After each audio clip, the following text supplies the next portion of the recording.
I just caught a elk in Breath of the Wild, and I'm trying to register this thing before, I die or something. Oh, you can't register the elks. You can't? No, you can only register horses. Really? So, I mean, I'm just kind of enjoying, as soon as I get off this thing, it's going to run away? Yep. That way I'm just going to get up and... At least you're not wasting your time running to a stable, though. I'm just going to kill it then. I'm going to ride him and then kill him. There we go. Just got me some rye meat. That's too bad. You know what? There's so much you can do in this game. I'm surprised that right there isn't one of them. So now I'm just going to save, turn it off. Sorry, folks. I know this is not how we usually start the show with someone playing a video game, but... That's okay. Well, we tried playing a video game once. Well, it's one of those things where it's like, I kind of lost track of time. We were about to record, and then I was just like, oh shit, hi, yeah, and I was just trying to get this thing real quick, but, yeah, I just got a Switch, folks, and I've been playing an unhealthy amount of Breath of the Wild. So yeah, that's okay. It's bound to happen. When you get a Switch, it's like that. Especially when you get a new Zelda. It's just one of those ones. It's just a magical moment in life. Takes you back. Oh, it doesn't matter. It's like whatever Zelda it is, they always seem to just take you back to almost like, remember when life was like great? You had freedom. Zelda. Well, it's one of those things. I was just putting it away. I told this to you earlier when I'm just gonna say this real quick. You have no camera. I know. Oh. I'm actually doing this I'm trying to record it on my other computer. I'm trying to record it on my side, so maybe we can get some better audio or so from my end at least. So I'm gonna try that again one more time. But anyway, no, I'll say especially with this Zelda, because this Zelda, other Zeldas is kind of like okay, open up in a village, do some stupid menial task, maybe go save, the village idiot, or go into town and do this, fight off some goblins, and then you're presented with, oh, there's a bigger thing you gotta go take care of, so that's, and then you get the first 3 little training dungeons, and then you go on to the bigger picture, where this one, it's just like, do whatever you want, so this one is so much easier to just get kind of lost and wander around, and like, oh, what the fuck is this over here? Yeah, exactly, because it is definitely, I mean, people make it out that sometimes in some of the other Zeldas are like, oh my gosh, it's almost like they were linear. It's like, well, not really. I mean, people kind of forget that most Zeldas you can generally kind of go off and do whatever you want. I mean, sometimes you got to get a certain item to get past, like, a boulder or some magic force field or, whatever. Hook shot across a bridge. But it's like, I don't know, they make it out like almost like Breath of the Wild's like so radically different. It's like, well, I think that the biggest thing that makes it different, and this is the thing that actually almost even kind of like slightly ruins other games because you're like, oh, I can't do this, is that you can just like walk up to anything and just start climbing it. Yeah. That to me is like one of those ones, because I remember like I was playing Horizon Zero Dawn at RJ's and it was like, oh yeah, you can't just climb up the side of a mountain. It's like, it kind of throws you off. Or even when I was playing Mass Effect, it's like, oh yeah, I guess I got to walk around this mountain. I can't just go straight up it anymore. That's almost the biggest thing, just climbing. Well, it's like it's really the smallest thing, but that's what makes that game, I think, so groundbreaking. It's the climbing feature. It doesn't sound like a big thing, but when you play that game, you're like, dude, that's like everything is the climbing. Well, it's one of those things you'll hear people talk about. Like even people I like and respect have said it's just too linear. There's nothing to really do, and it's just like other than what the game wants you to do. It's like, I mean, Zelda's not the only one that does that. Plenty of other video games do that. This is just, maybe it's because it started off as figure it out, and then as it went on, it became very much like hand-holding, telling you where to go. Where this one, it's just like, before I even found out what the 4 beasts were exactly, I was just going to volcano. What the fuck is that? Just seeing this giant lizard thing crawl along the side of a volcano. Like, okay, I should probably go the other direction now, Yeah, exactly. No, it is kind of cool how that is. But once again, it's like, I don't even feel like, because, like Skyward Sword, that's probably one of my favorite Zelda ones. And that to me didn't feel like it was like, oh, it's like holding your hand or anything like that. It was like, it was just a really good Zelda adventure. Like, and it's like you went more in like, I guess in a sense you go a little bit more in like a story path, I guess, than just like wherever you feel like going. But I don't know that, like, I don't know why that's like a complaint to people. Well, the complaint is, I guess it's like, it comes from like sort of like the Skyrim Fallout people. They're like, I just want to be able to walk in any direction and do whatever I want. Well, I also feel that well, I think it's just kind of where Zelda started. Like, all right, like, well, I mean, I never actually confession time, I never played Link to the Past, but it's how... What? Not Link to the Past? Oh, yeah. Yeah, I was going to say, why don't you download it for your 3DS? But I'm like, oh, yeah, I forgot. It's there's like There's like an elitist 3DS thing. It's like, oh, well, you're not a pro, or no, I mean, what's it called? 3DS. The new. You don't have a new 3DS. You got an old-fashioned poor man's 3DS. Exactly. So, which is, it's dumb to me. Well, like, all right, well, this thing's capable of playing an N64 port. Why the fuck just not make it capable to get a Super Nintendo port? But whatever. Anyway, neither here or there. I never played Link to the Past, but I know that one kind of like it's kind of like a Mega Man game. Like, go to any dungeon you want to go to, and then you go on to the next major point. And the first Legend of Zelda was just wander around, figure it out. Isn't that how Link to the Past was? You can kind of just go wherever you wanted at the beginning of the game. Well, generally, Link to the Past. This is kind of the format Zelda's had for. It's almost like the main format is you start off and you get 3 dungeons, and you can technically go to any of those 3 dungeons whenever you can pick them in whatever order you want. And then once you beat those 3 dungeons, then you go to like the next section of the world where you mostly have about 8 dungeons, and for the most part, you can mostly go to any of those ones however you want to. That's what always threw me off. I'm like, dude, lots of these Zelda games just, I mean, it's maybe not as linear as, let's say, the original Zelda, where you can literally go to any of the 8, like, right off the bat. Where some of the other ones, you kind of need an item that you might need to beat one dungeon to get sort of to the other one. But, I mean, there's a better order to kind of, it's like Mega Man. Like, there is an order that you should go, but that doesn't mean you have to go. Yeah. Well, before we actually get too far into the show, I just want to get a little bit of house cleaning done. Housekeeping done. I was on. I just get up and start vacuuming. Anyway, just the distance now. I was actually on the Rob and Slim show again. Rob, Slim, and Slamborghini were nice enough to have me go on to their show, and pretty much just talked about what we've been doing here. Mentioned Pizza Boys for a second. Oh, sweet. And then also just beyond that, whenever I go on that show, it becomes almost Rick and Morty recap. Let's talk about how much we all love Rick and Morty. But anyway, that's kind of what I've been up, aside from other things. I was on that show. Just wanted to give those guys a plug and say thank you for having me on. Awesome. Well, do you know what episode it's titled or anything like that to make it easier? I saw it pop up on the Twitter thing, but I think it's episode 121. I want to say all their updated episodes are on their SoundCloud, because I was looking around for them, and I think the most recent, the thing they pay the most attention to, is their SoundCloud, or you could probably just go to their Twitter page, because Rob on that show, he's very good about keeping up on Twitter and all that kind of stuff. So yeah, that's where I saw it pop up on there, but I can't remember what the number was or the title. But so thanks to Rob, Slim, and Slamborghini for having me on. Well, sweet. Gotta like that. Gotta like doing some other podcasts. That's always fun to do. Spread the word. Get out there. Talk to new people. I keep thinking, like, that's what we gotta do. We gotta get more people on our show. Well, I really gotta, nearly, if I see it's another podcast, I'll follow it.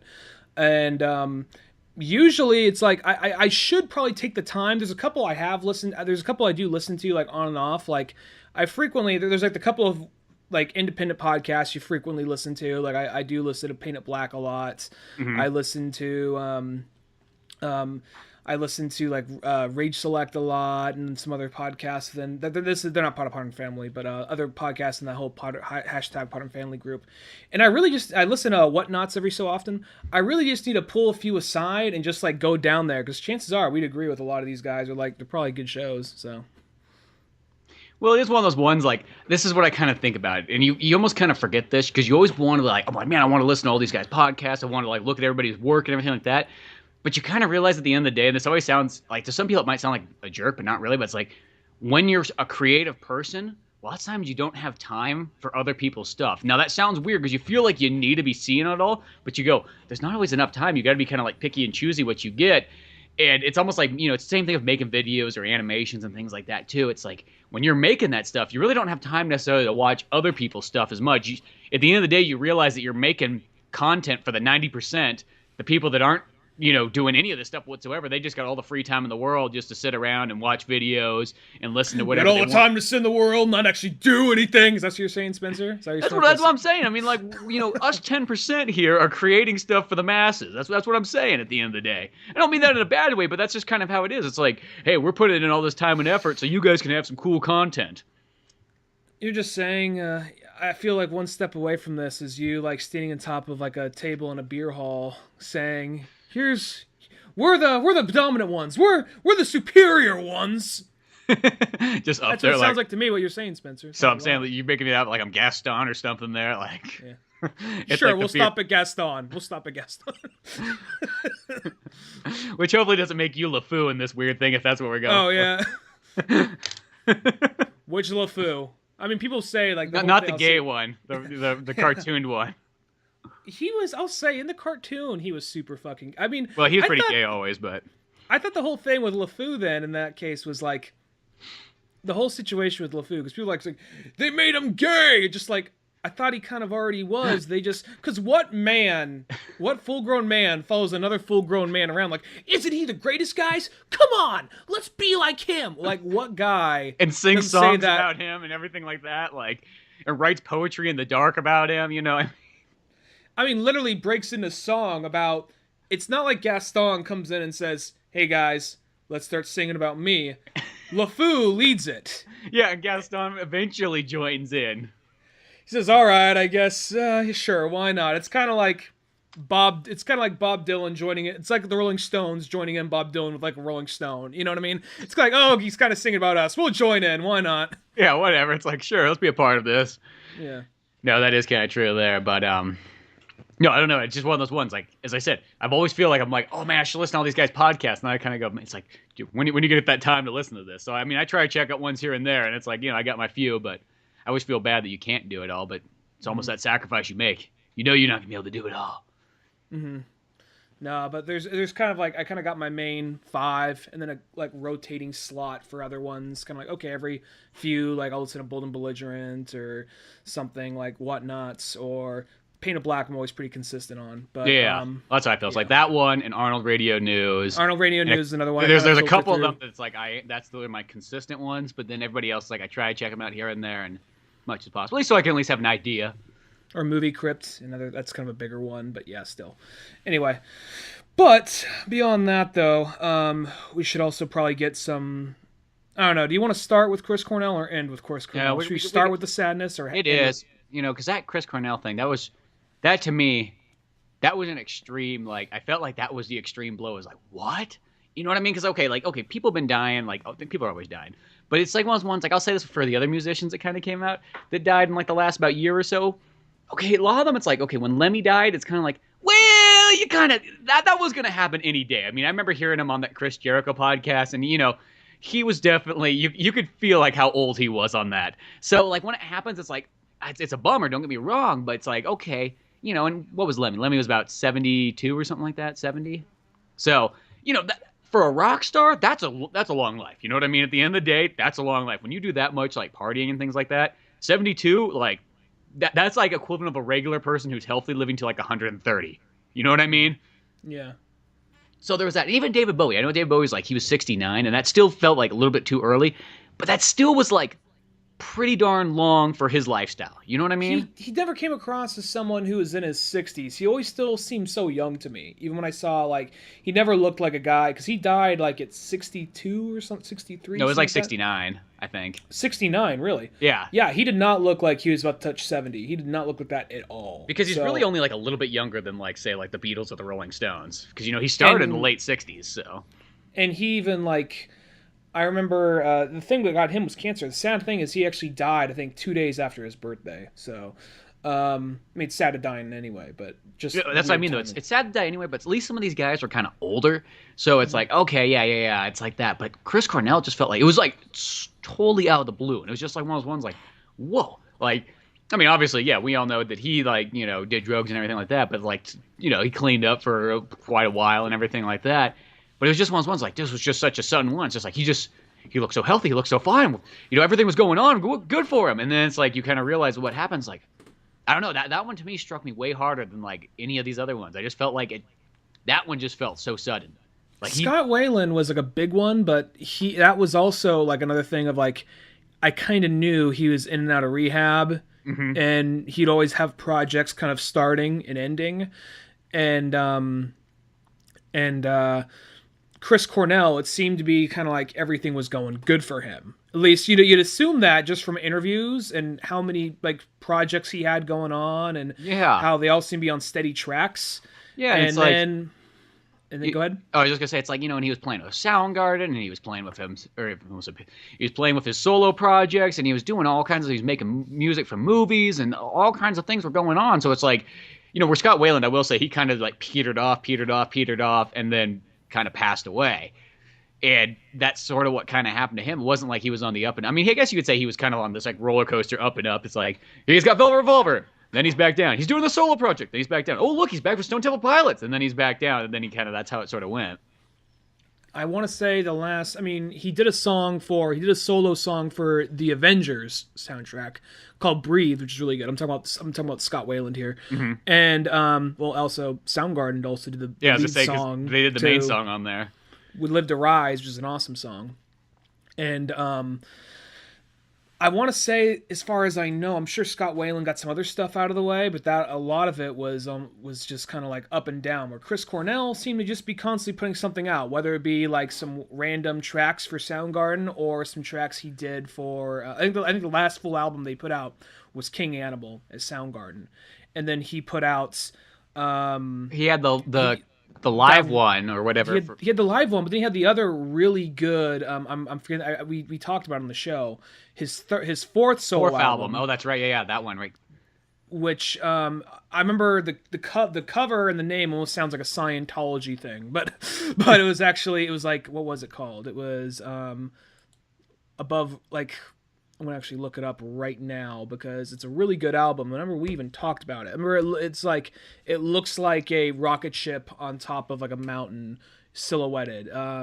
Higher Truth. Oh yeah, like it almost sounds like a religious album, but from the name of it. But it's actually a really good album. We talked about it Before We Disappeared, Dead Wishes, and Let Your Eyes Wander were probably three of my favorite songs on there.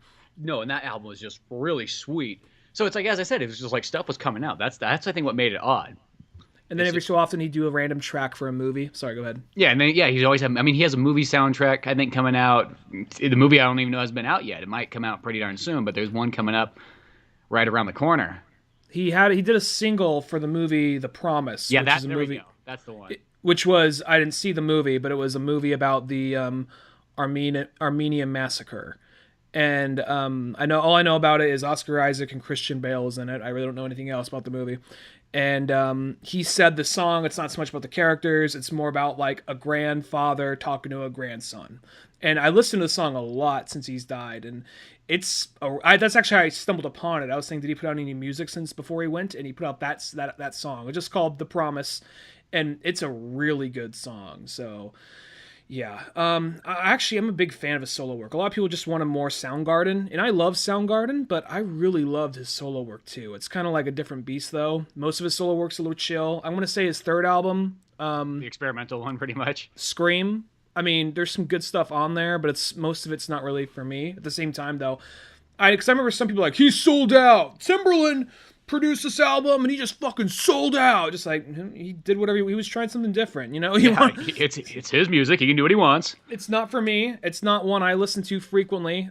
He actually put out some acoustic versions of the same songs off that album, and I think one of them's a rock version on Higher Truth, which he put out, and he had some fantastic songs even on that album too. So, and it's just so sad because it's like, I mean, don't get me wrong, David Bowie was a big icon, Prince was a big icon, Robin Williams I think was the first like celebrity death to really hit me, because before, when a celebrity would die, to me at least, it would be like, oh, it's sad that person went, but at the same time they're usually older, or you didn't have this connection to them, but you knew who they were. Like, I remember Paul Newman, like before I really knew a whole lot about Paul Newman, well, he's older and he was really good, so it sucks, but you know what? He looks like he had a good run.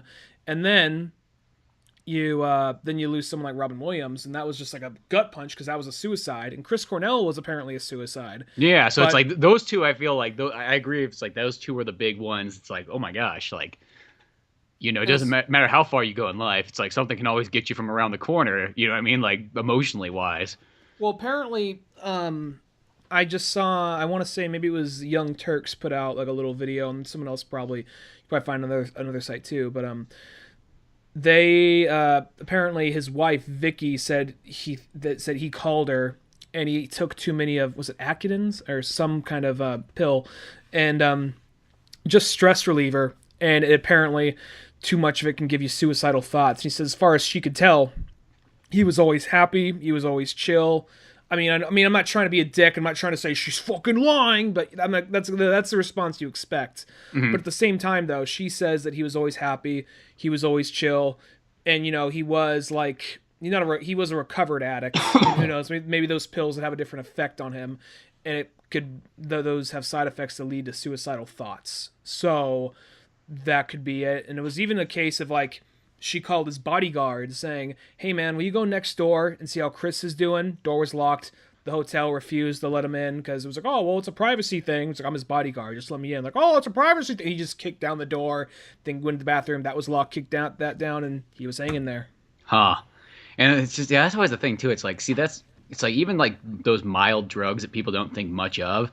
There's a reason why you're not supposed to really take anything from a pharmacy. Like, it's like they all have side effects. It's one of those ones, like, unless you're getting Chinese medicine that's all pure plants or anything like that, it's the side effects is like, you just think about so many of those ones, and it's like, nobody's going to think, they're like, oh, it just relieves my stress. But you don't go like, well, why does it relieve your stress? And what do you have to sacrifice to relieve your stress? It's just so many of those things like that. And big pharmaceutical companies don't care about that. They just care about the profit part. I mean, I like to assume that somebody there's not like, they're not like all evil, like Spider-Man villains sitting there making drugs for people, but like Wilson Fisk behind the stocks or some shit. More, it's like, I feel like the guy who might be making the drugs might be like, oh, I'm trying to do something right. But then there is Wilson Fisk sitting up there at like the computer monitor watching them all doing this and going like, how can we make money off this? To take out Spider-Man. But it is that sort of thing, though. It's just like, you just always kind of look at that. It's like, gosh, you just kind of wonder. It's like, what if you just got Chris Cornell off drugs 100%? Because at the same time, like, some people might go like, oh, well, those aren't like drugs. I'm like, no, a drug is a drug. You know what I mean? It doesn't matter what it is. It might not be heroin, and it might not be crack, but it still is a drug, and it's still going to have these side effects. I mean, it's like, it's no different than you watch like the commercials for a drug, and it's like, oh, this will make you feel better, but you might have diarrhea, you might die, you might get raped, you might just turn to a Martian. You don't know what's going to happen. So that's the thing about all those. Yeah, they always have like this laundry list. Like, won't you be depressed with all these side effects anyway? Yeah, I mean, and like the thing is too, it's like when they do those tests, it's like, okay, out of 100 people, maybe one person got it. So it's not like you're going to get like all, unless you're that guy. Unless it's like that episode of 2.5 Men where like, where Alan like takes some drugs like that, they get some extra money or whatever, and he gets every side effect known to mankind. Unless you're like that, that's not gonna happen. But it's one of those ones, like, you look at those sort of things, it's like, it's just almost like even just drugs. Once again, it's kind of like perfect examples like ibuprofen. That's the one that people nobody thinks too much about taking ibuprofen. But they say that if you take too much ibuprofen over time, that can cause heart failure. And the thing is, they say, what's too much? Taking it once a month is too much. Mm-hmm. So there's like small things like that. Nobody thinks of it, but you got to be real careful with even like, even small things, even aspirin. I think you should still always be, if you're going to take one of those, make sure it's like, is this headache that bad? Is it that bad that I need to like make this one sacrifice? Because it's going to take a toll on you no matter what. Yeah, it just sucks because, it seemed like everything, I mean, who knows, but it seemed like everything was going pretty good for him, and he was clean, and he had a wife and kid, and he was just still making stuff, and most of the stuff he was making was still really awesome. It's like, I'm going to say, because I really didn't get into music, probably really, really get into music till probably high school. And, because I'll be honest, for a long time, it's just kind of like movie soundtracks and whatever, and then I learned from bands from there, and as time went on, I got more into other music. I'm going to say Audioslave, I think, was one of, not the first bands I was into, one of the first good bands I was into. Mm-hmm. And from there, I kind of learned more about Soundgarden. And as early as like my freshman year of high school, I was into Audioslave. And so this is kind of like, this is one of my big, for me personally, is like one of my biggest icons. Because I kind of walked into David Bowie. I walked into the Beatles. And I guess I even kind of walked into Chris Cornell because he was already making stuff before I really even listened to music. But I felt like he was making stuff while I was still, I thought he was still making stuff while I was still going to school and all that. And I don't know, just something about it. Just well, it's that sort of thing. It's still like our generation. You know what I mean? Yeah. Where like I guess you can say like the Beatles and the Rolling Stones. It's like it's not that you can't, I mean, I grew up listening to those bands, and that I don't think that makes a difference. But it wasn't like you feel like, oh my gosh, guess who's playing down the street? The Beatles. You know what I mean? It's like, no, you're not going to get that anymore. Like, and doing wrong, the Rolling Stones are like my favorite band of all time, but Chris Cornell and anything he had a hand in was still more of our generation, I'd say, Exactly. And I think that's also what made it kind of like, yeah, it was such a big deal, because it was like, really, I will say this, Audio Slave was my gateway into accepting 90s music, because there was that time period beforehand, because I had to like literally like go up by decades. I couldn't just instantly go into one. It was like I listened to like 60s music, because like my parents did, and 70s music, and then like as I kind of got late into like elementary school and high school, I started listening to like 80s, metal and whatever else from there. But it took me a while to get kind of like accepted into like the 90s section. There was a period where I was almost like standoffish of grunge and everything like that. It was like, whoa, I don't know about that grunge music now. You seem to be against anything 90s and up. Yeah, like there might be an exception here and there, but it was very rare. And not to who was it that lent you that Audio Slave album? You. You're welcome. Yeah, exactly. That's what I mean, though. Is that Audio Slave album was kind of like, it was my gateway to opening that up. Because from there, not only did I just, discover Soundgarden, but, everything else kind of started falling into place. It was like, oh my God, Rage Against the Machine. And I mean, Alice in Chains was one of the acceptable ones I always remember, but like, still, it started like rolling all these bands together. And then I finally got to a point where I was like, you know what? I'm going to give these Nirvana boys a try. And I was like, oh, I actually like this. It's strange enough. It's like, once you sit down and listen to it, I think once you like take away your kind of like walls and defenses, and you just sit down and listen, it goes with anything. It's like a movie. You sit down and you just take it for what it is. Generally, you go, it's not too bad, pretty good. And then next thing you know, you're like, you know what? I like this. And I like those Nirvana songs towards the end of the tracks that don't make any sense, because I don't know, there's something chaotic and weird about it. And even like I love those Soundgarden songs that don't make any sense once you get farther down the tracks, like on their early albums, where it just starts getting chaotic and you really just have no idea where you are anymore. Sit on the snake and the bows of mayonnaise. Or like anything off like Ultra Mega OK. Yeah, that's the one that's like everything's chaotic in that album. And you know what's the weird thing too is they just released the deluxe version of that like a month ago. If not even less, maybe even 3 weeks ago. The deluxe version of that album came out. I mean, I think they would have released it anyway, either way, whether he was alive or not, but I can see them putting out a lot more like rarities and experimental tracks from his solo stuff as well as Soundgarden. But and then the other thing too is I just think even like, okay, this was already a big impact on us. I mean, we did a podcast like in the early days, it's like episode probably 30 something, where we titled it Chris Cornell. We literally just did like a bio on Chris Cornell, which probably some people went to listen to it because we had a lot of views on. They probably like, oh my God, they got Chris Cornell on the show. It's like, well, no, we don't. Just like the Tom Morello one, we don't have Tom Morello on the show either. Well, it was kind of weird because we were still trying to figure out what the show was. So we were like, hey, let's have a set episode where we just talk about Tom Morello. Hey, let's have a set episode where we talk about Chris Cornell.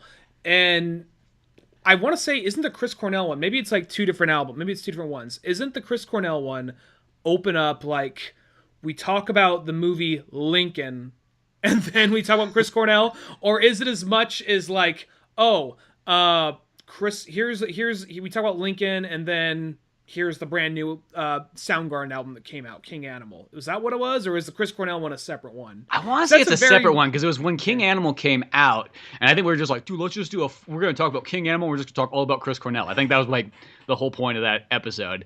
I think Lincoln shared something, at least musically.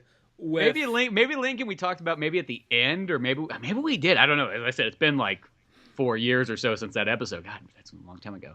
But so I don't remember, but like that was like the thing. We did we just did a Chris Cornell episode. It was just like, hey, we're gonna do this. That's why I like thinking about our random old episodes where it's like we tried things out. And it's like it's not like I don't think that they didn't work. It's just like that was kind of interesting. Let's try that. Well, before it was like a set idea. Well, before it was just like, okay, we're just gonna talk about this movie we saw because we have nothing to say other than what just came out.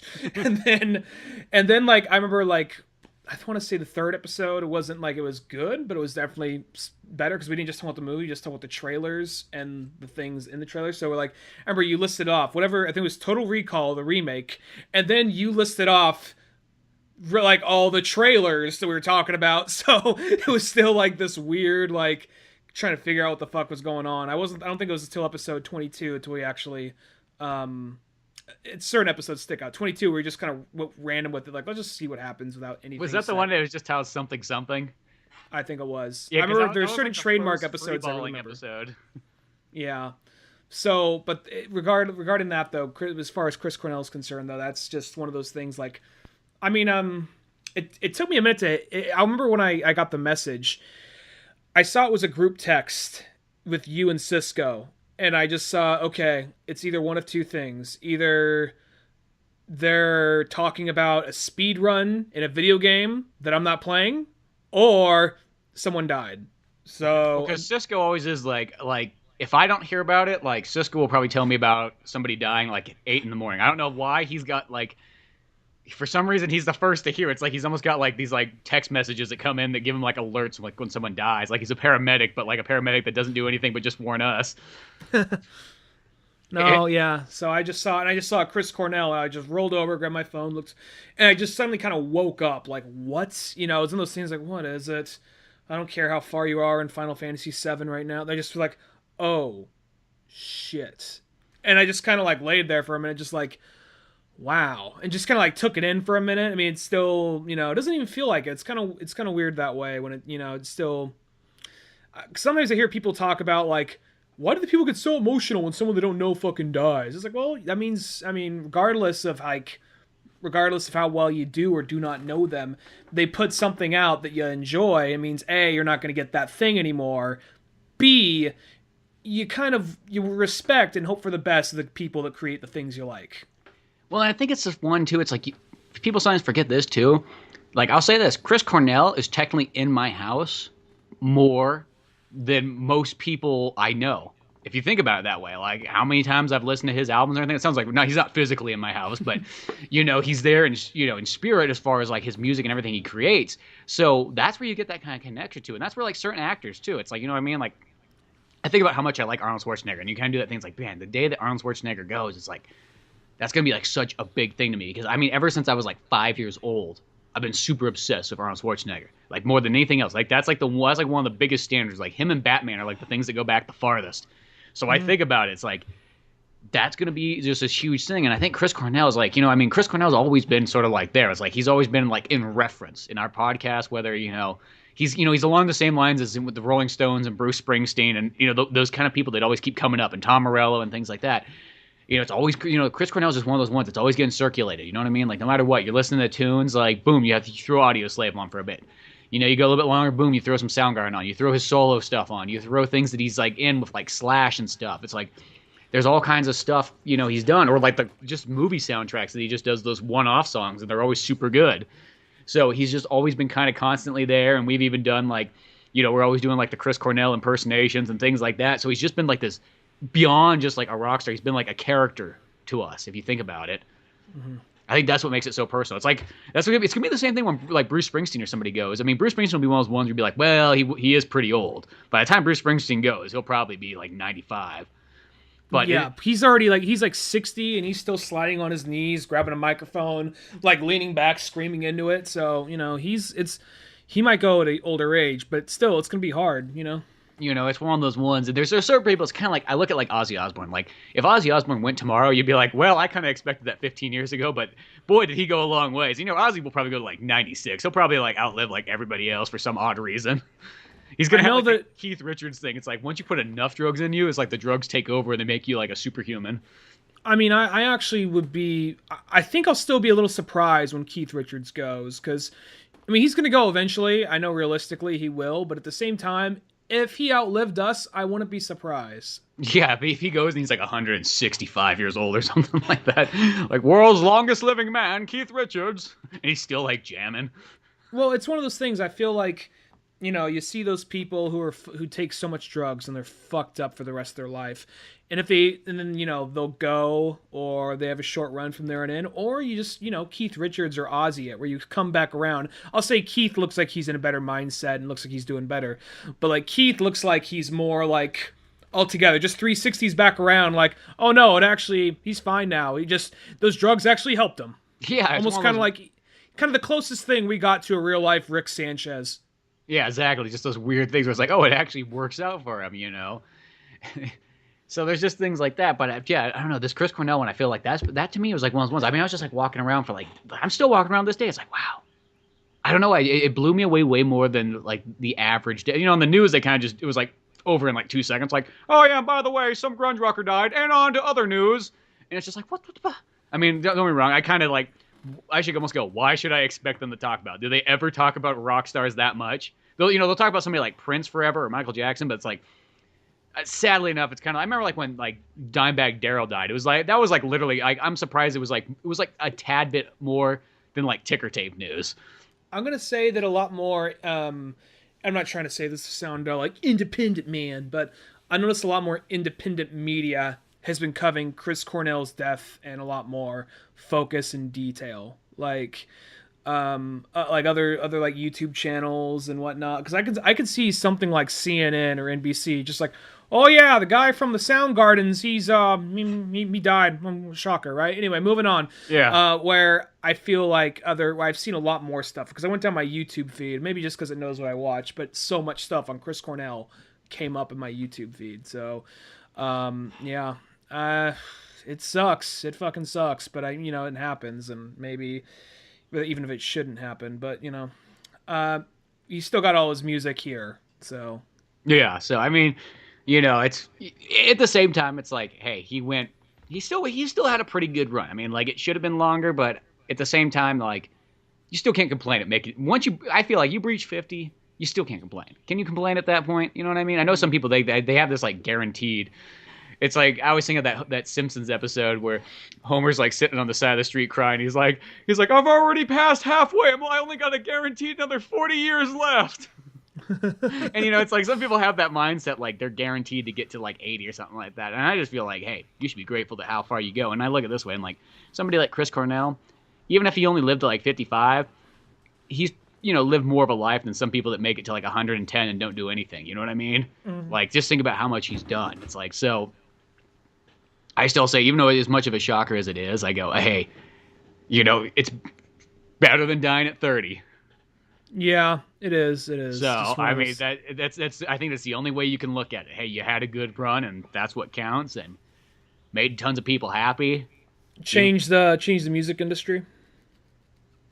Exactly, so many things. I mean, you're really like really Soundgarden. It was the forerunner of the grunge rock music. I mean, for the longest time, I think just because Kurt Cobain died, that's what made Nirvana have a bigger boom. But if you really think about it, like, before that happened, like, dude, Soundgarden was on top, I mean, them and probably Pearl Jam right next to them, Nirvana as well. But that's the big, that's to me always feels like it's the big 90s band. The big 90s grunge rock band is Soundgarden more than anybody else. Don't get me wrong, I like all the other bands too, but Soundgarden is. I mean, like, not only do they have, like, just awesome guitar playing in there, sweet songs. I mean, they're putting out, like, sometimes they're putting, like, 2 albums out a year. It's, like, ridiculous.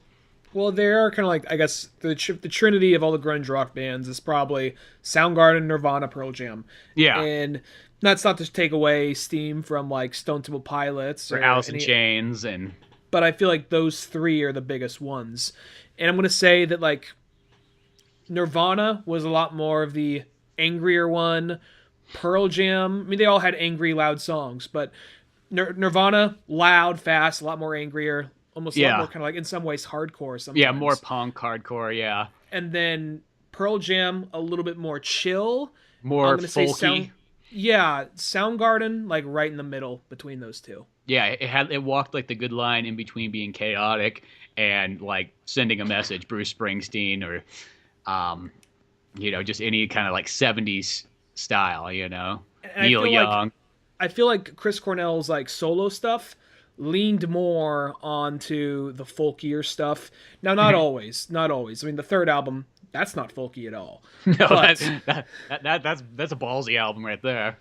I mean, I don't really like it that much, but, I give it credit for trying something different, and there are some good songs that came out of that album. Yeah, like the Time song. Ooh, that's one of the best Chris Cornell songs. I don't know what it is about that song, but I listened to that so many times.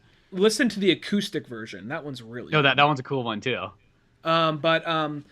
Yeah, that album, right? That whole, I'm gonna say, because he did have some stuff that was a little bit more poppier and a little bit more chill, like his solo album "Carry On," which came out right after the end of Audioslave. That one's a little bit more chill, but it had a little bit more of kind of like, what's a good example here? It kind of had a little bit more of like, I guess, some people may say I'm over glamorizing it, maybe kind of a George Harrison kind of vibe to it. Mm-hmm. No, I could see that. And then it's that one's kind of nice because it kind of has a couple hard rock songs on it, but then it has a couple Casino Royale song on there. Oh yeah, the Casino. That's like literally like top 5 favorite probably like for me it's like top 3 favorite 007 songs. It's so good, so good. So yeah, I'm gonna miss that dude, but I you know his work will always be there. So and helped a lot of people. And like many other things, he will always still reoccur on the podcast. It's not like that's going away. You know what I mean? There's just certain people that are always going to keep showing up, even if, and who knows? But I don't know. Maybe it'll be like a Jimi Hendrix thing. Because, Jimi Hendrix has more albums after he died than when he was alive. I don't know how that really happens, but sometimes it just does. He's almost kind of like proto Tupac, where even though he's dead, stuff just keeps on coming out. Yeah, well, it's like one it makes you feel like what are they doing? Like that they just like mining, like they got this like giant mining operation, like Jimi Hendrix's house. Like if we keep going down farther, we keep finding more albums. They're just here, like they're just digging along. And it's like, oh look, there's another gold album. It's poking out. Like why would he bury all these? Oh man, there's so many down here. Only one that could handle this, go any deeper, would be Brendan Fraser. Get him in here. Yeah, get him in here quickly. I was just in that shitty movie. I actually don't know nothing about digging. Shut the fuck up. Here's a pickaxe. You'll figure it out. You'll find the Jimi Hendrix albums. We know he has more. Sure enough, he goes down there and finds them. Yeah. Yeah, exactly. It's so weird. It's like, yeah, look on Spotify. Look on Spotify. Look, it's like there's like 4 Jimi Hendrix albums, and then there's like 10 of them after he died. It's like I don't understand how that works. Now I know some of them are kind of rarities, and I'm not including greatest hits, but still, he has music that just happened to keep being found. Well, I'll say this. There's a period where Jimi Hendrix is one of the guys I listen to more than anybody else. I still really love Hendrix, but I don't listen to him nearly as much as I used to. I'm not sure if I wore myself out or if I was just like, yeah, man, this is cool, old rock. They don't know how they don't do it like they used to, and then I just maybe just ran out of it lost its steam because I still dig Hendrix, and I still got some Hendrix stuff on multiple playlists. But I don't really go looking for it like I used to. Kind of the same thing with like Led Zeppelin or something like I'm gonna say Creedence Clearwater. Even though it's a little bit more chill, a little bit more folkier stuff. But you get what I mean.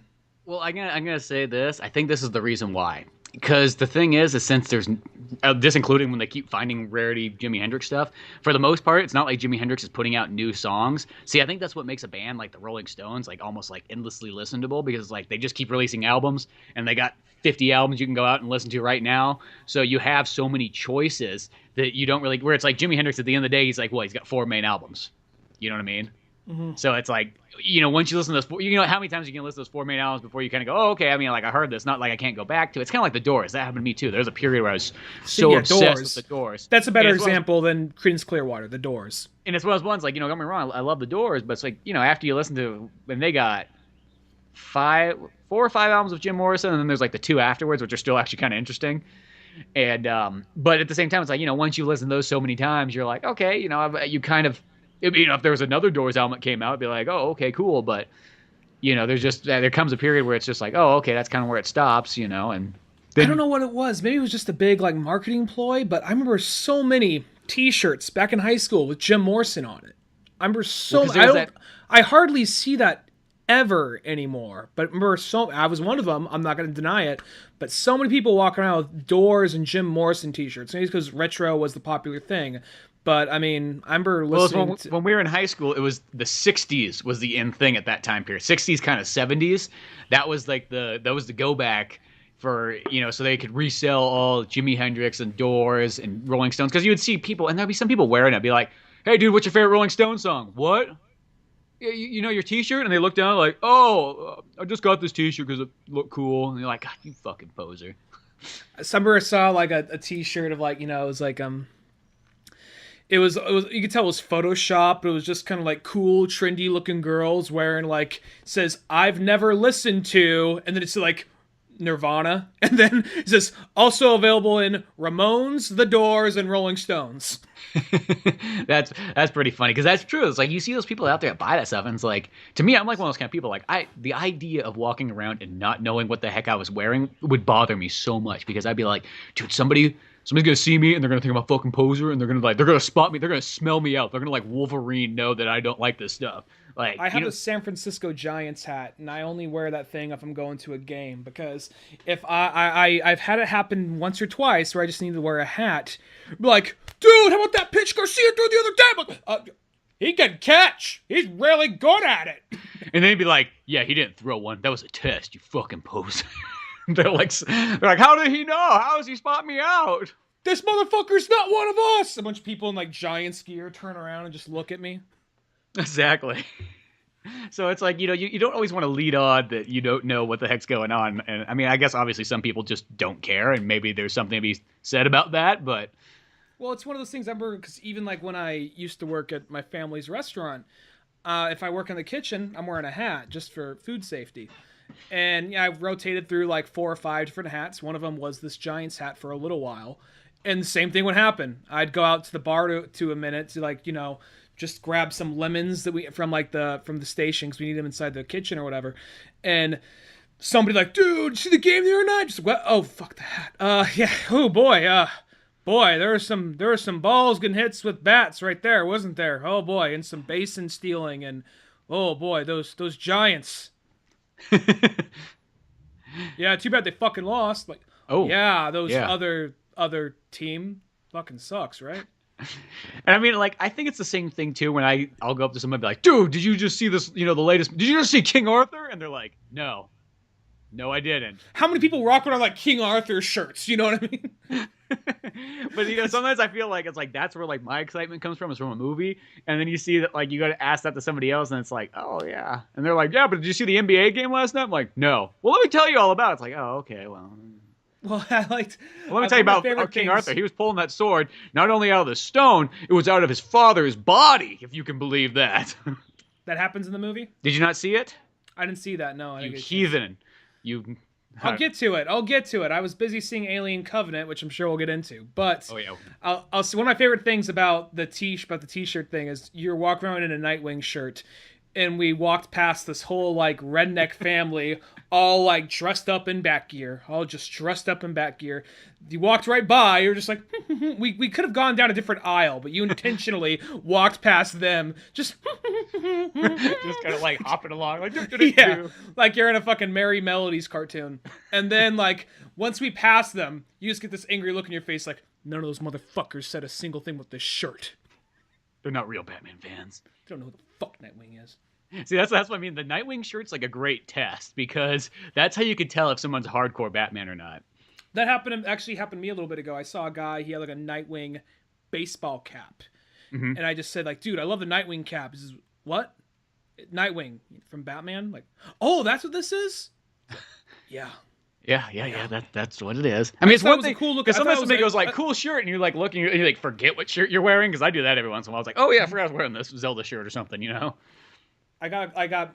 It's weird to know I have like 3 or 4 different Cowboy Bebop T-shirts. Just 4 more that I thought I'd ever have. No, I only have 2, and that's still a lot.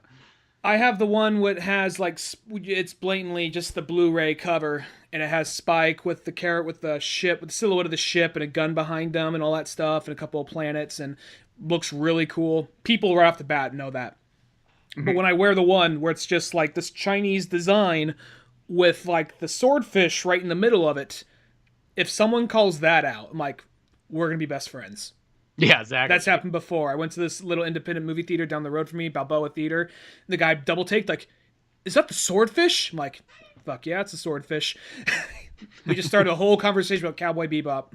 That's always a good thing about a good T-shirt. It's like that. If you can make someone instant friends by just having a T-shirt like that.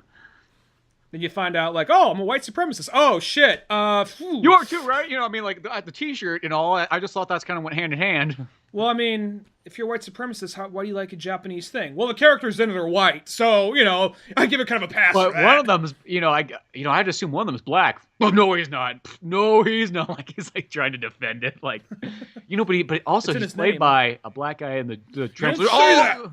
You shut up! You shut the fuck up! Like, guy's just getting all defensive, like he just doesn't want to hear it. Don't ruin this for me. But, well, you did see Alien Covenant, though. I did see Alien Covenant. Dude, that was so amazing. I love that one so much because it's like what I liked about it is they kept both. It was like a good middle ground between like the Prometheus kind of audience and like the people who want the aliens audience. It had like both that kind of jammed together, but I thought it worked. Before we get too much into this, I'm gonna say it seems to be kind of like a recent trend is you talk about how much you love a movie, and then me coming in saying like, I liked it, but I got problems with it, man. Well, let me say this: I did like the movie. I did like it, but and spoilers ahead, folks. I did like it, but they did a lot of stupid horror film shit in it. I mean, dumb, like really dumb mistakes, like the people in there. Like, oh yeah, there was a couple dumb characters, but they ended up killing themselves right off the bat. So I was like, oh okay. But at the same time, though, the thing about in Alien 1 and 2, at least as far as I can remember, they all like everybody kind of stood out in some way, and nobody was really that dumb in Alien 1 and Alien 2. Maybe I'm wrong there, as far as memory serves me. I mean, there's the evil CEO businessman who tries to kill Newt and Ripley by getting their bodies across with the alien impregnated inside of them, but that fucker goes. And he's not meant to be a likable guy. He's meant to be an asshole. You got Bill Paxton, who's all like, bravado, and the second shit goes bad, he's like, game over, man! The most famous line in like any like sci-fi movie. But at the same time, he stands out. He really stands out. And I feel like this movie, there are some characters that kind of stand out, but I feel like most of the characters do some dumb shit. And I've heard people say, well, keep in mind, they don't know what this stuff is. They don't know what the aliens are. But I think they should see some definite early signs of like, there's the guy who's like, okay, I know you just saw me be really chill with the weird, like, alien with the butthole lips kill that girl, but why don't you just follow me? I know that you're kind of mad at me right now. Just follow me into this dark chamber and just go peek inside this pod.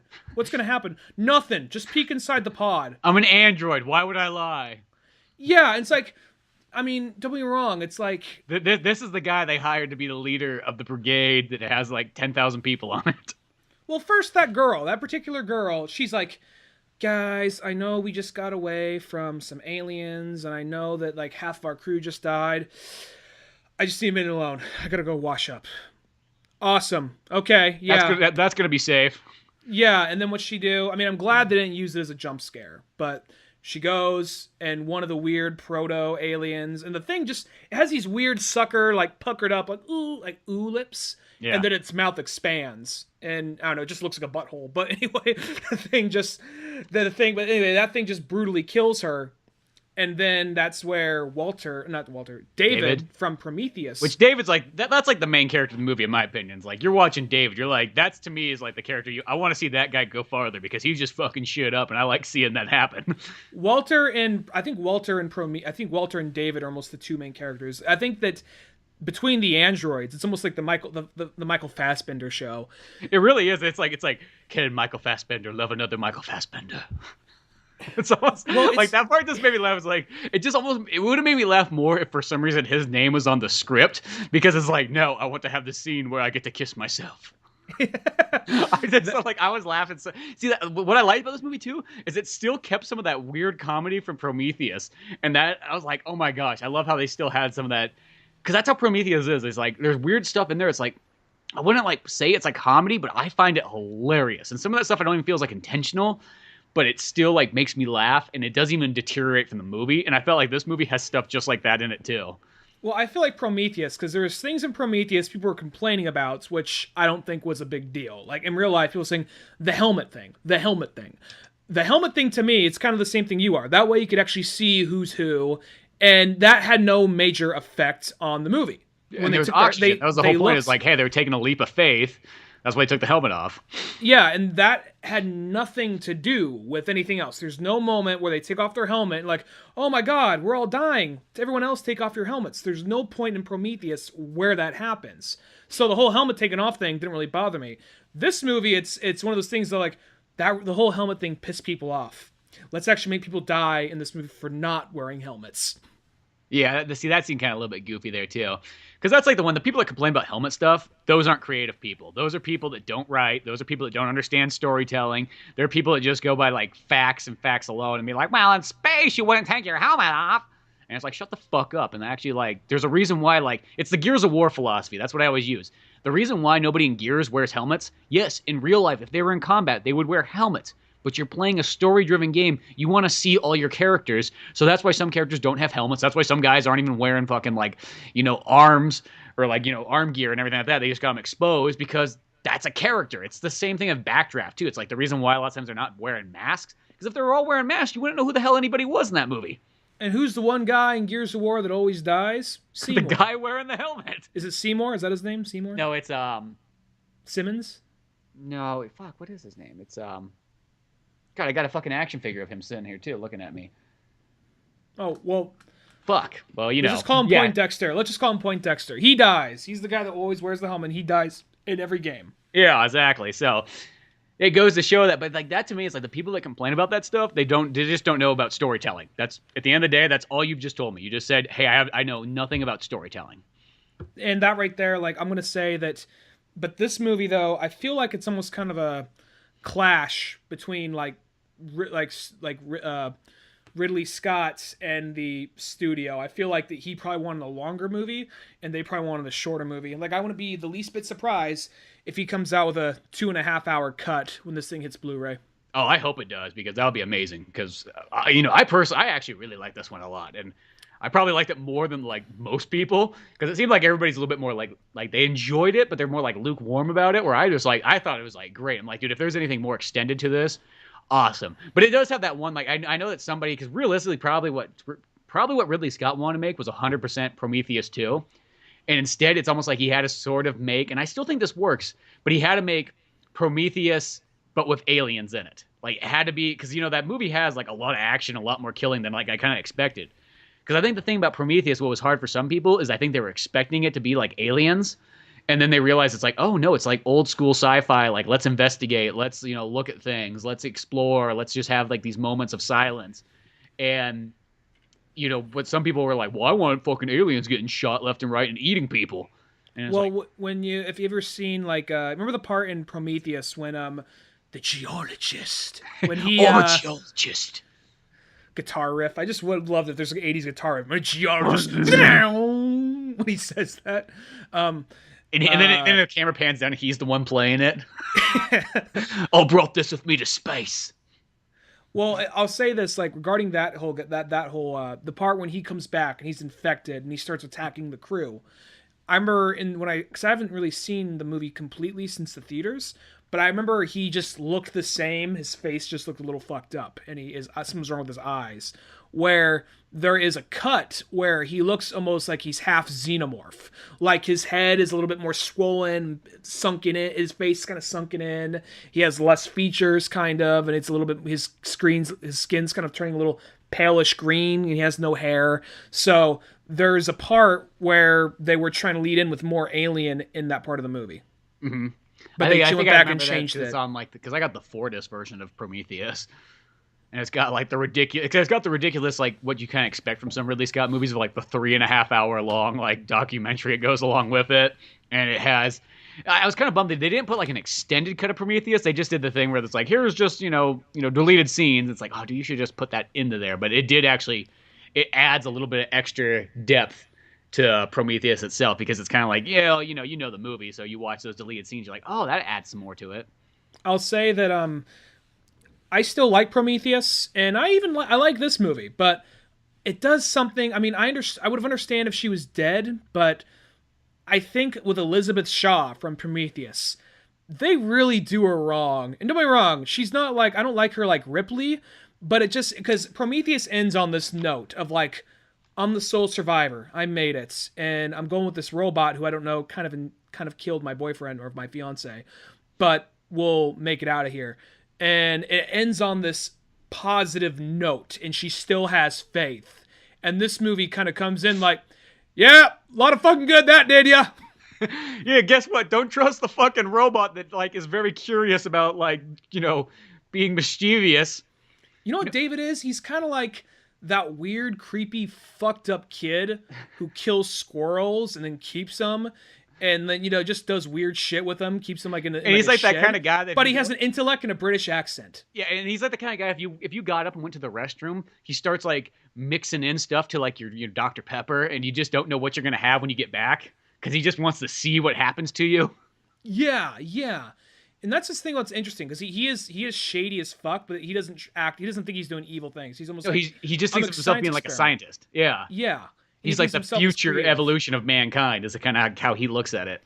And the thing is, because when they get there, it's just like I figured that she was probably dead and that he probably did some kind of fucked up thing to her.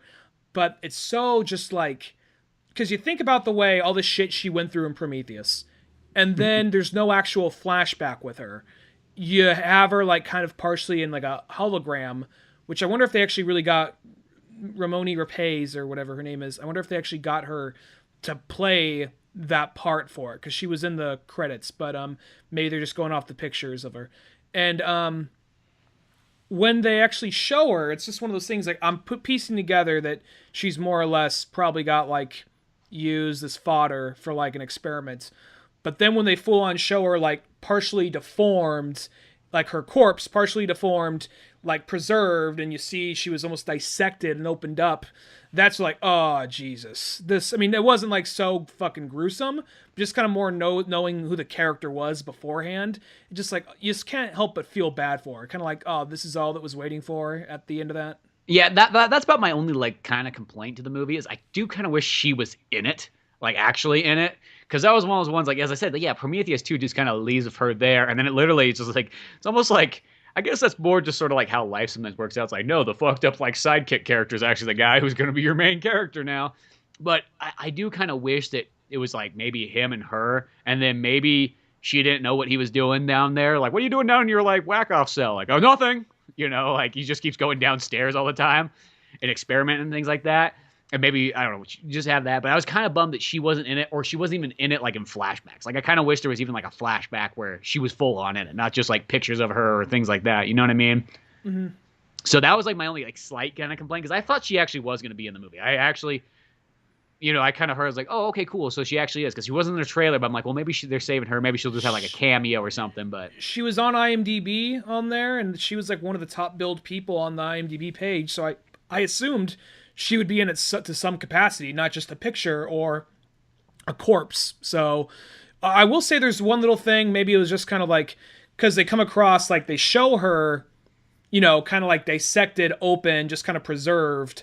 And it's not like this real gore. Dun-dun-dun! It's more like it's panning up. You see there's like what looks like some kind of like H.R. Geiger, definitely kind of like organ type stuff. Uh-huh. And then it pans up. You see it's her face. I'm like, oh, shit. And then later...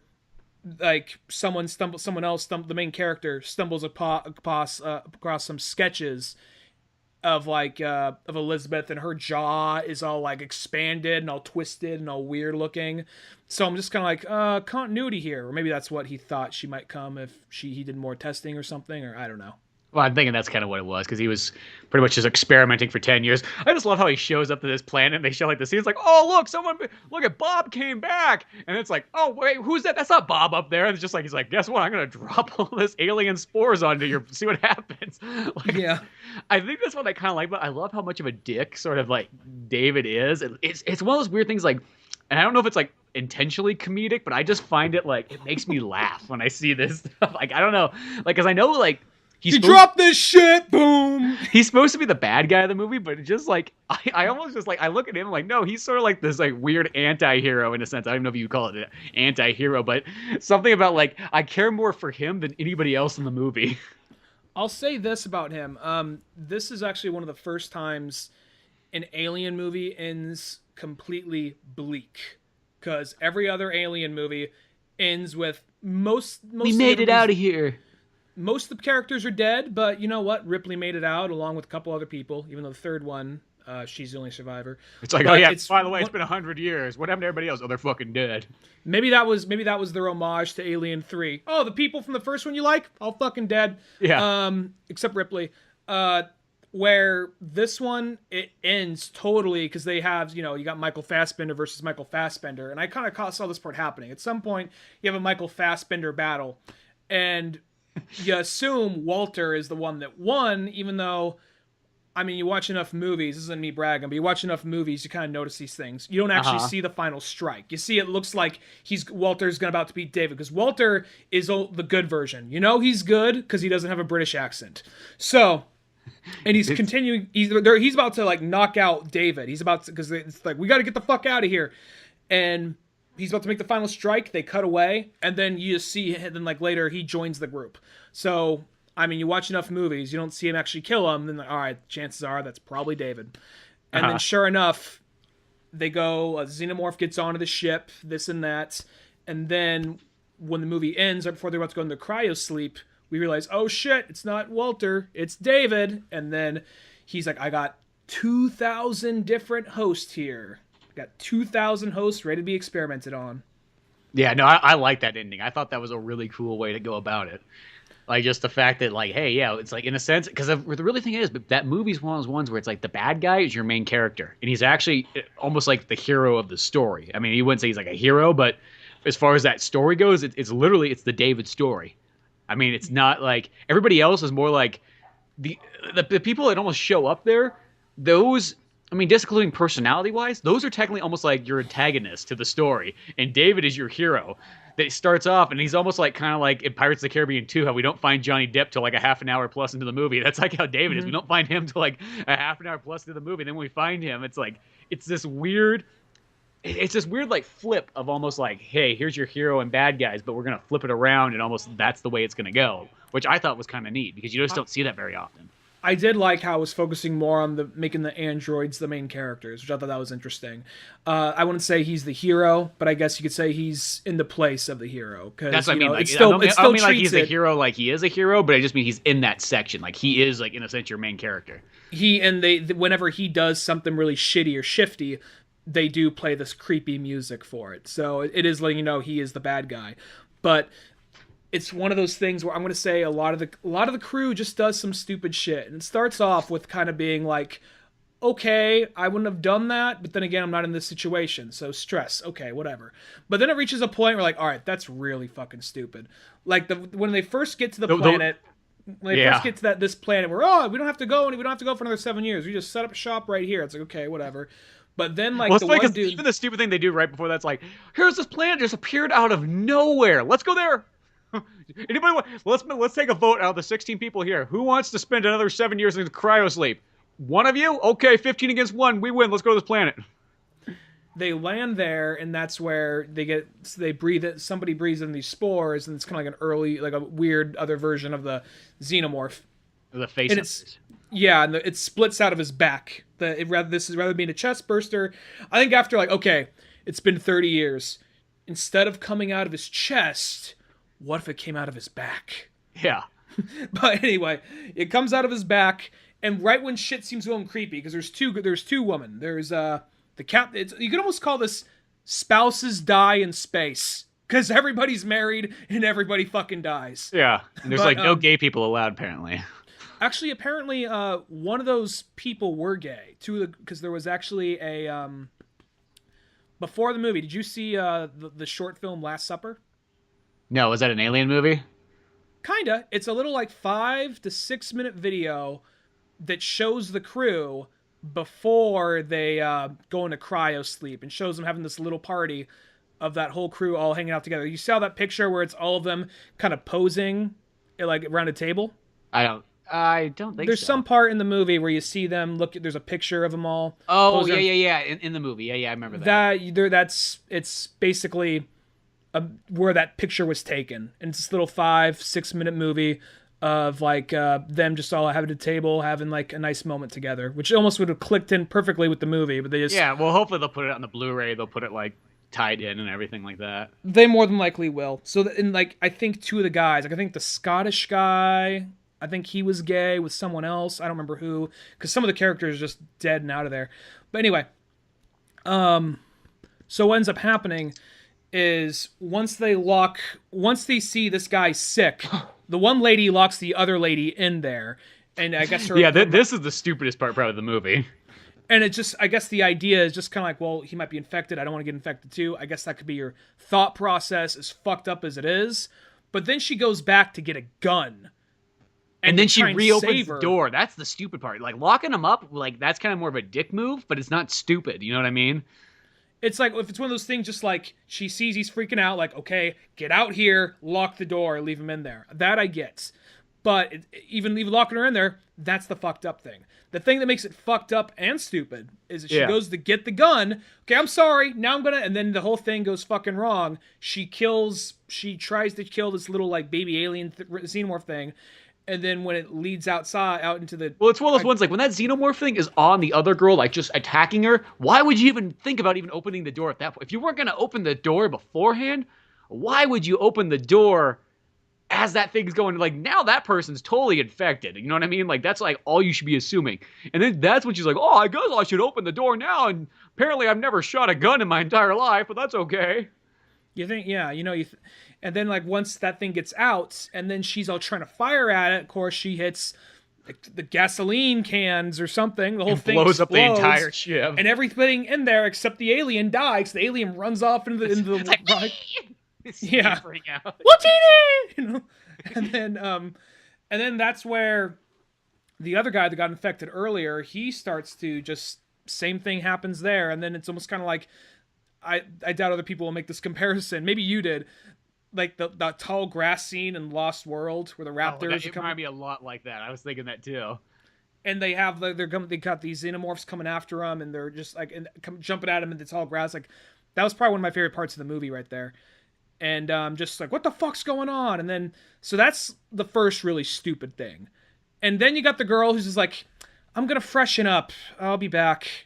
Really? You saw some people die, and you know those things are still out there? Well, I mean, I will say that, like, okay, even though, like, these are the most, like, trustworthy people, like, you've possibly imagined. But I will say that David did say it was safe. But, I mean, you should not have believed David, but he did say that. So I guess there's a little bit of... It's not like they're out in the middle of the woods, and she's like, I need to go freshen up. I mean, they think they're in a compound that should be locked down.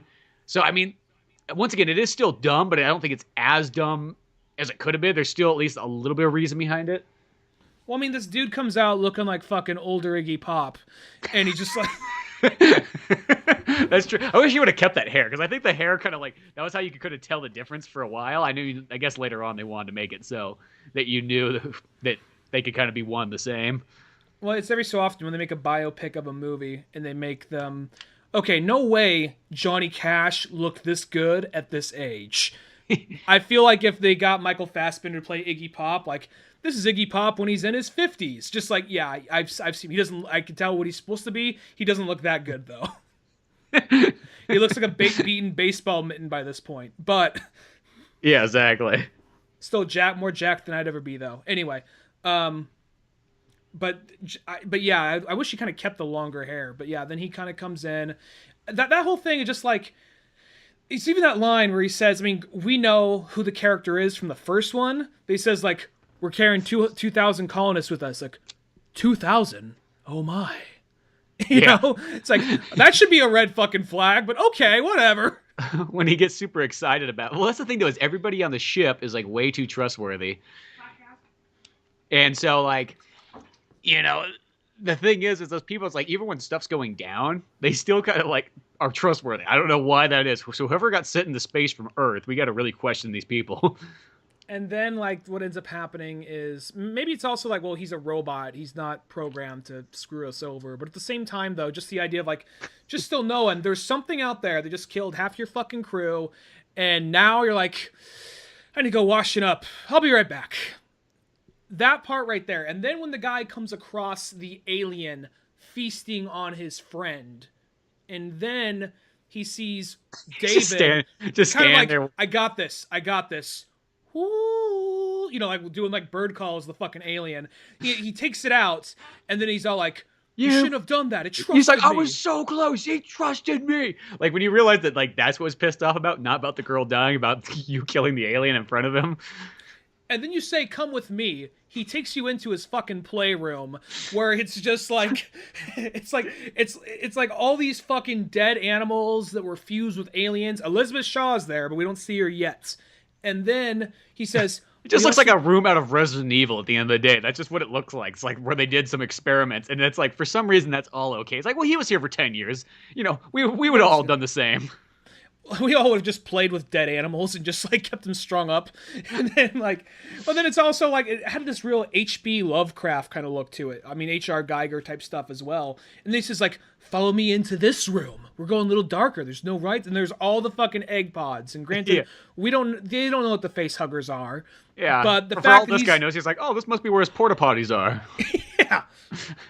Go on, take your dick out, piss in that thing, see what happens. Yeah, you can sit down on it too if you want. Well, the idea that happens right there, it's like, you can't put together that, like, you just saw this guy had no problem seeing this alien feast on your friend. He takes him to he shows you his taxidermy room. He takes you to a dark, creepy room, like, look into this fucked up pod. And then you can't put some shit together there, and this guy's the captain. I don't know. That's what I mean, like, how many people did this guy have to go against to get this role? Like, what was the competition like? I mean, I'm really scared who else was like in line to be a captain, because obviously they were worse than this guy. Well, James Franco was the captain, and then he was out of that movie quickly. That was one of those things I didn't realize that was James Franco until they were looking at the video of it. Like, oh, that was Franco. Okay. Well, it's kind of weird because like Franco does that every once in a while where he's like, oh, he's in there for 10 seconds, and that's all he is for the movie. Which, I mean, I think that's actually kind of cool. I think more actors should do that. That's always kind of neat, but it is kind of weird. It's like, oh, you have James Franco and you don't want him to be like, just imagine if he was the captain, like not like the same role, but like just as like one of the main characters. I think it would have been interesting. Yeah, I mean, I would have liked, to be honest, I think maybe, I don't know. He seemed kind of like playing like, yo, bro, James Franco, you know, because there seems to be, very artsy, very serious James Franco, and then there's like James Franco in every Seth Rogen movie, and yeah, he seemed to be like an ounce of that, like an ounce. Well, because like, he was like on the side of a mountain, like climbing. He's like, "Yo, babe, what's going on? I'm out here climbing." And then it's like the guy in the background's like, "Whoa, whoa, whoa!" Looks back, he's like, "Ah, he's okay, no worries. Just snowing out here. We're climbing out for tank tops on. It's what I do, Franco. Franco." Yeah, and then like, who knows? Maybe it's just one of those things like Danny McBride's like, I don't want to work with Franco again. I work with him in too many movies. Can you just kill him off real quickly? I will say I like how they made Danny McBride like one of the main characters. I did not think I thought he was just gonna be kind of like a side character, like in the background there. It's like, oh, dude, he's actually like one of the main 4 characters of the movie. A lot of people said they like how he's playing the serious part, and I actually was fine with him playing the serious part. If he was just playing Kenny Powers, though, I would have been totally fine with that. Like, he was just this total, like, asshole guy that's up on this ship. Like, why? Like, almost like, in a sense, kind of like the geologist guy. Like, literally, why'd you hire this guy? Or just like, baby, I don't want you going down there because I don't want you I don't want you getting face fucked by no alien. That's my job. You know that. If anyone's fucking that face, it's me. Yeah, exactly. Powers. But I will say, no, like, I think just for him, like, to not have to be, like, to play something different, I think that's good. Because that's almost what people expect, and I don't, like, it's always kind of a bummer when you're a comedian, you just get typecast. Like, no, you be the asshole, the fat asshole friend, because that's who you always are. It's like, no, let him try something different. Let him be actually the guy who's, like, really caring for some reason, and, like, really, he's literally going to drive this entire spaceship and sacrifice everybody else to save, like, 5 more people. Well, it's also one of those things. I mean, I've heard people around me going, "Are you fucking serious with that?" But at the same time, nothing he did got anybody killed. No, or like, nothing. It was like he was going close, and I get there's the whole colonization thing, but he didn't really. It may seem dumb, but at the same time, nothing he did actually. It's like the shit like, let's go down to the fucking planet that we didn't know was there till now, or the whole like follow the creepy British dude into the dark, room, or go take a shower when the fucking alien, not shower, but go wash your face or whatever when there's a fucking killer alien running around, So that's the dumb shit. Like the couple that died in the shower, I felt bad for them because they didn't do anything stupid the whole movie. They didn't know anything of that was going on. Like, they just kind of like, they're more like, oh, dude, it's all over. Okay, let's go take a shower. It's not like, oh, let's go take a shower with the creepy aliens walking around. Yeah, I felt bad for that couple right there. I mean, I knew that was going to happen because it was in the movie. I mean, maybe I was for a second, maybe that girl will make it out and someone will run in with like a machine gun or something. But then when I see in the movie, like, she's got this much. Oh, we cut away. She's dead. Okay. Yeah, exactly. Well, also, I like this too. It's like, yeah, Dave and I just lost my spot. Something about shower. Yeah, it had nothing to do with that part. It's like going back down to the planet.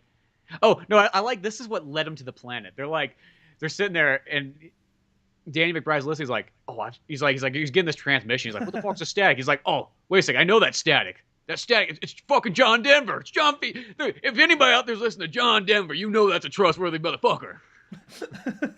Well, he's like, I never fuck around. Like, he's like, are you fucking around? Like, I never fuck around about John Denver. He's like, this music may be 150, like 200 fucking years old, but I know it like it's yesterday. I kind of like that John Denver still rings true to like 250 years from now. Yeah, exactly. That's why I was kind of thinking. There's even that line in Prometheus where the Crosby, Stills, Nash. Or the one guy, the black captain dude's all like, this accordion used to belong to Stephen Stills. Like, I don't even know who that is. Which it's like one of those ones, like, I guess that's equivalent of like picking like, okay, you're not picking Mozart, you're not picking Beethoven, you're picking just some random symphony guy from like the 1700s and being like, what, you don't know who this guy is? Mm-hmm. I wish I don't even have one to say. Well, I'm like, internet, by this point, the internet, I mean, all that stuff be recorded pretty well, but who knows? Like, maybe you don't got Crosby, Stills, Nash on your fucking Spotify, on your space Spotify? I just thought that was just such, like, you know, he's playing the chord. I just thought that was something funny about that. Like, she's like, what the fuck is that? Like, this accordion belonged to Stephen Stills. Things. It's almost like random, but I kind of like that. And I like that. It belongs in a museum, damn it. You belong in a museum. Yeah. No, but and then they're like, there's other stuff too, because that's what I mean. Like, there's always like the little comedic stuff that I kind of like, and I also like when the guy like finally looks into like the facehugger thing and gets there. I love how like David's just sitting up there like just waiting, and then when that thing hatches, it's like he's like, oh, I'm like the mother to this alien, and he puts his arms up, and the alien puts its arms up too. Well, it's like one of those things. I thought it was kind of funny how he's just sitting there, he's waiting for the guy to wake up, just like chucking pebbles at him so he wakes up. Yeah, he's like, wake up, damn you. Well, the other thing about it was kind of like, how do I put it? Like, it was kind of like the whole part. I feel like the comedic stuff we're talking about, it's not so much like, it's the more fucked up things is kind of what's funny to me. I think because I noticed a lot of people say they do stupid shit, but not as much stupid shit as Prometheus. Prometheus, there's like 2 or 3 dumb little things. They're like, why would you do that? It doesn't matter. It's a dumb character. But it almost makes the movie better. It's the weirdest thing. I think that's what makes Prometheus. It's like there's stuff in there that should be stupid, but it almost makes me laugh, so it makes me happy because of it. And just like the guy who's like, fuck this planet, stupid. Let's go back home. But we took like 10 years to get here. It's like, yeah, there's nothing here at all. We went to one cave. He's like, yeah, I saw it all. Don't want to see anymore. And then this one right here, it's like I feel like they do the things that happen here. There may be less of them, but they're a little dumber, and they actually change the course of the story. You know what I mean? Mm-hmm. Like, I feel like, okay, there's the geologist who set up his own little fucking like pod things that went everywhere, and he's still got fucking I'm such a badass. Look at me. I've got pods. And he got fucking lost, and then he's like, "Oh, I'm so scared. I don't know." It's like, you're a geologist. Didn't you map this place out? He's like, "Oh, I don't know how to read. I know how to throw pods around. Reading that's beneath me. You know, I only know rocks." Yeah. So it's one of those things like that right there is dumb, but it didn't kill the movie for me. I just kind of noticed it. Just kind of like the whole the part when they're being chased by the giant rolling ship. It just dodge left, but okay, keep running straight if you want. That's a pretty dumb one. Actually, I'm not going to deny that. Yeah. Where this one, it's like, there's so many moments like that, though. There's, okay, we're going to lock, yeah, like I said, the part where the lady locks him in the ship, goes back in there, tries to get the alien and shoot it. And then, you know, there's the other chick that walks off to wash her face. And there's the dude that follows it down. Because that's stuff that actually alters the course of the movie. Where other stuff just sort of seems kind of like incoincidental, sort of, you know? Mm-hmm. I mean, I know the guy couldn't read his own map, but it's kind of like, I didn't really care what happened to that guy. Yeah, exactly. Well, because I will say, like, the only one in Prometheus 2, the only thing I think is just, like, really dumb more than anything that's, like, really super stupid is the girl who blows up the ship. Like, mm-hmm. That girl, like, that lady's, like, full-on fucking retarded. Like, I don't even know how she got a fucking job on that ship. Who the hell? Like, there must have been nobody left on Earth. Well, there is people left on Earth because Alien 4 leaves off with, like, one of the coolest, like, oh, fuck, they're going to Earth. I can't wait for Alien 5. 25 years later, we're still waiting for fucking Alien 5. Well, apparently Neil Blomkamp is doing Alien 5. Oh, that'll be sweet because Alien 4, I think, leaves off on like this place. You're like, dude, like that last shot where they show fucking Earth and like Ripley shows up there. And it's just like, dude, like what the fuck's going to go on here? Aliens are going to be on Earth now? It's like, we never fucking seen this except for Prometheus 1 by now. But, you know, it's like, you've never seen Earth. Well, it's like we actually, they've kind of been on Earth with Alien versus Predator. Oh, that's true. Alien vs Predator. Yeah, they are. But they're in a contained area. They're like in a really Antarctica or is that where they're in? Is Antarctica? So it's somewhere like that. And then the second one, I never saw the second one, but they're in a small little mountain town, which that sounds like a cool concept, but everyone tells me the second one's not that great. That's what I always heard too, and I feel so bad for not seeing that movie. Like I feel like it still seems wrong. Like why have I not seen that one? Because I actually like Alien versus Predator. Like, I'm not gonna say it's like an amazing movie, and it definitely doesn't really outbeat like mostly all the other ones, but it's still a fun movie. And it's still like is for what it is. Like, and maybe it's just because it came out the right time. Like, because it came out as like 12 years old. It was like it was like made for like our age range. So like I like Alien versus Predator 1. And it's like I've never seen the second one, but I should just go out and see it just to see it. I mean, even if it is kind of dumb, I feel like I still might enjoy it. I mean, I'm the guy who likes Predator 2 a lot, so I probably will like Alien versus Predator 2. Well, so this one right here, I'm going to say I can't say I know this for a fact because, this is still sort of a prequel. And they're saying, how does this lead into Aliens? I don't actually think it leads into Aliens. I think it's going to lead into Alien 5 because where at some point do we have a whole crew of infested aliens raring to go? It wouldn't surprise me the least bit if this actually took place, like if this is almost set up for the next Alien movie rather than the next Alien prequel. It's either that or I could see a Prometheus 3 coming out. Like, and having this kind of be like a trilogy before the Alien quad. Well, section. I'm just thinking about, because like he has at the end, David has this whole ship of people that's implied he's going to infect with. Now, Danny McBride and the main girl, who's basically they're trying to make the new Ripley, they're the only ones still alive, but they're in cryo sleep and they're in the hands of this guy who wants to just infect everything. So they could be alive in the next one, or if they were dead out of nowhere, we'd know why.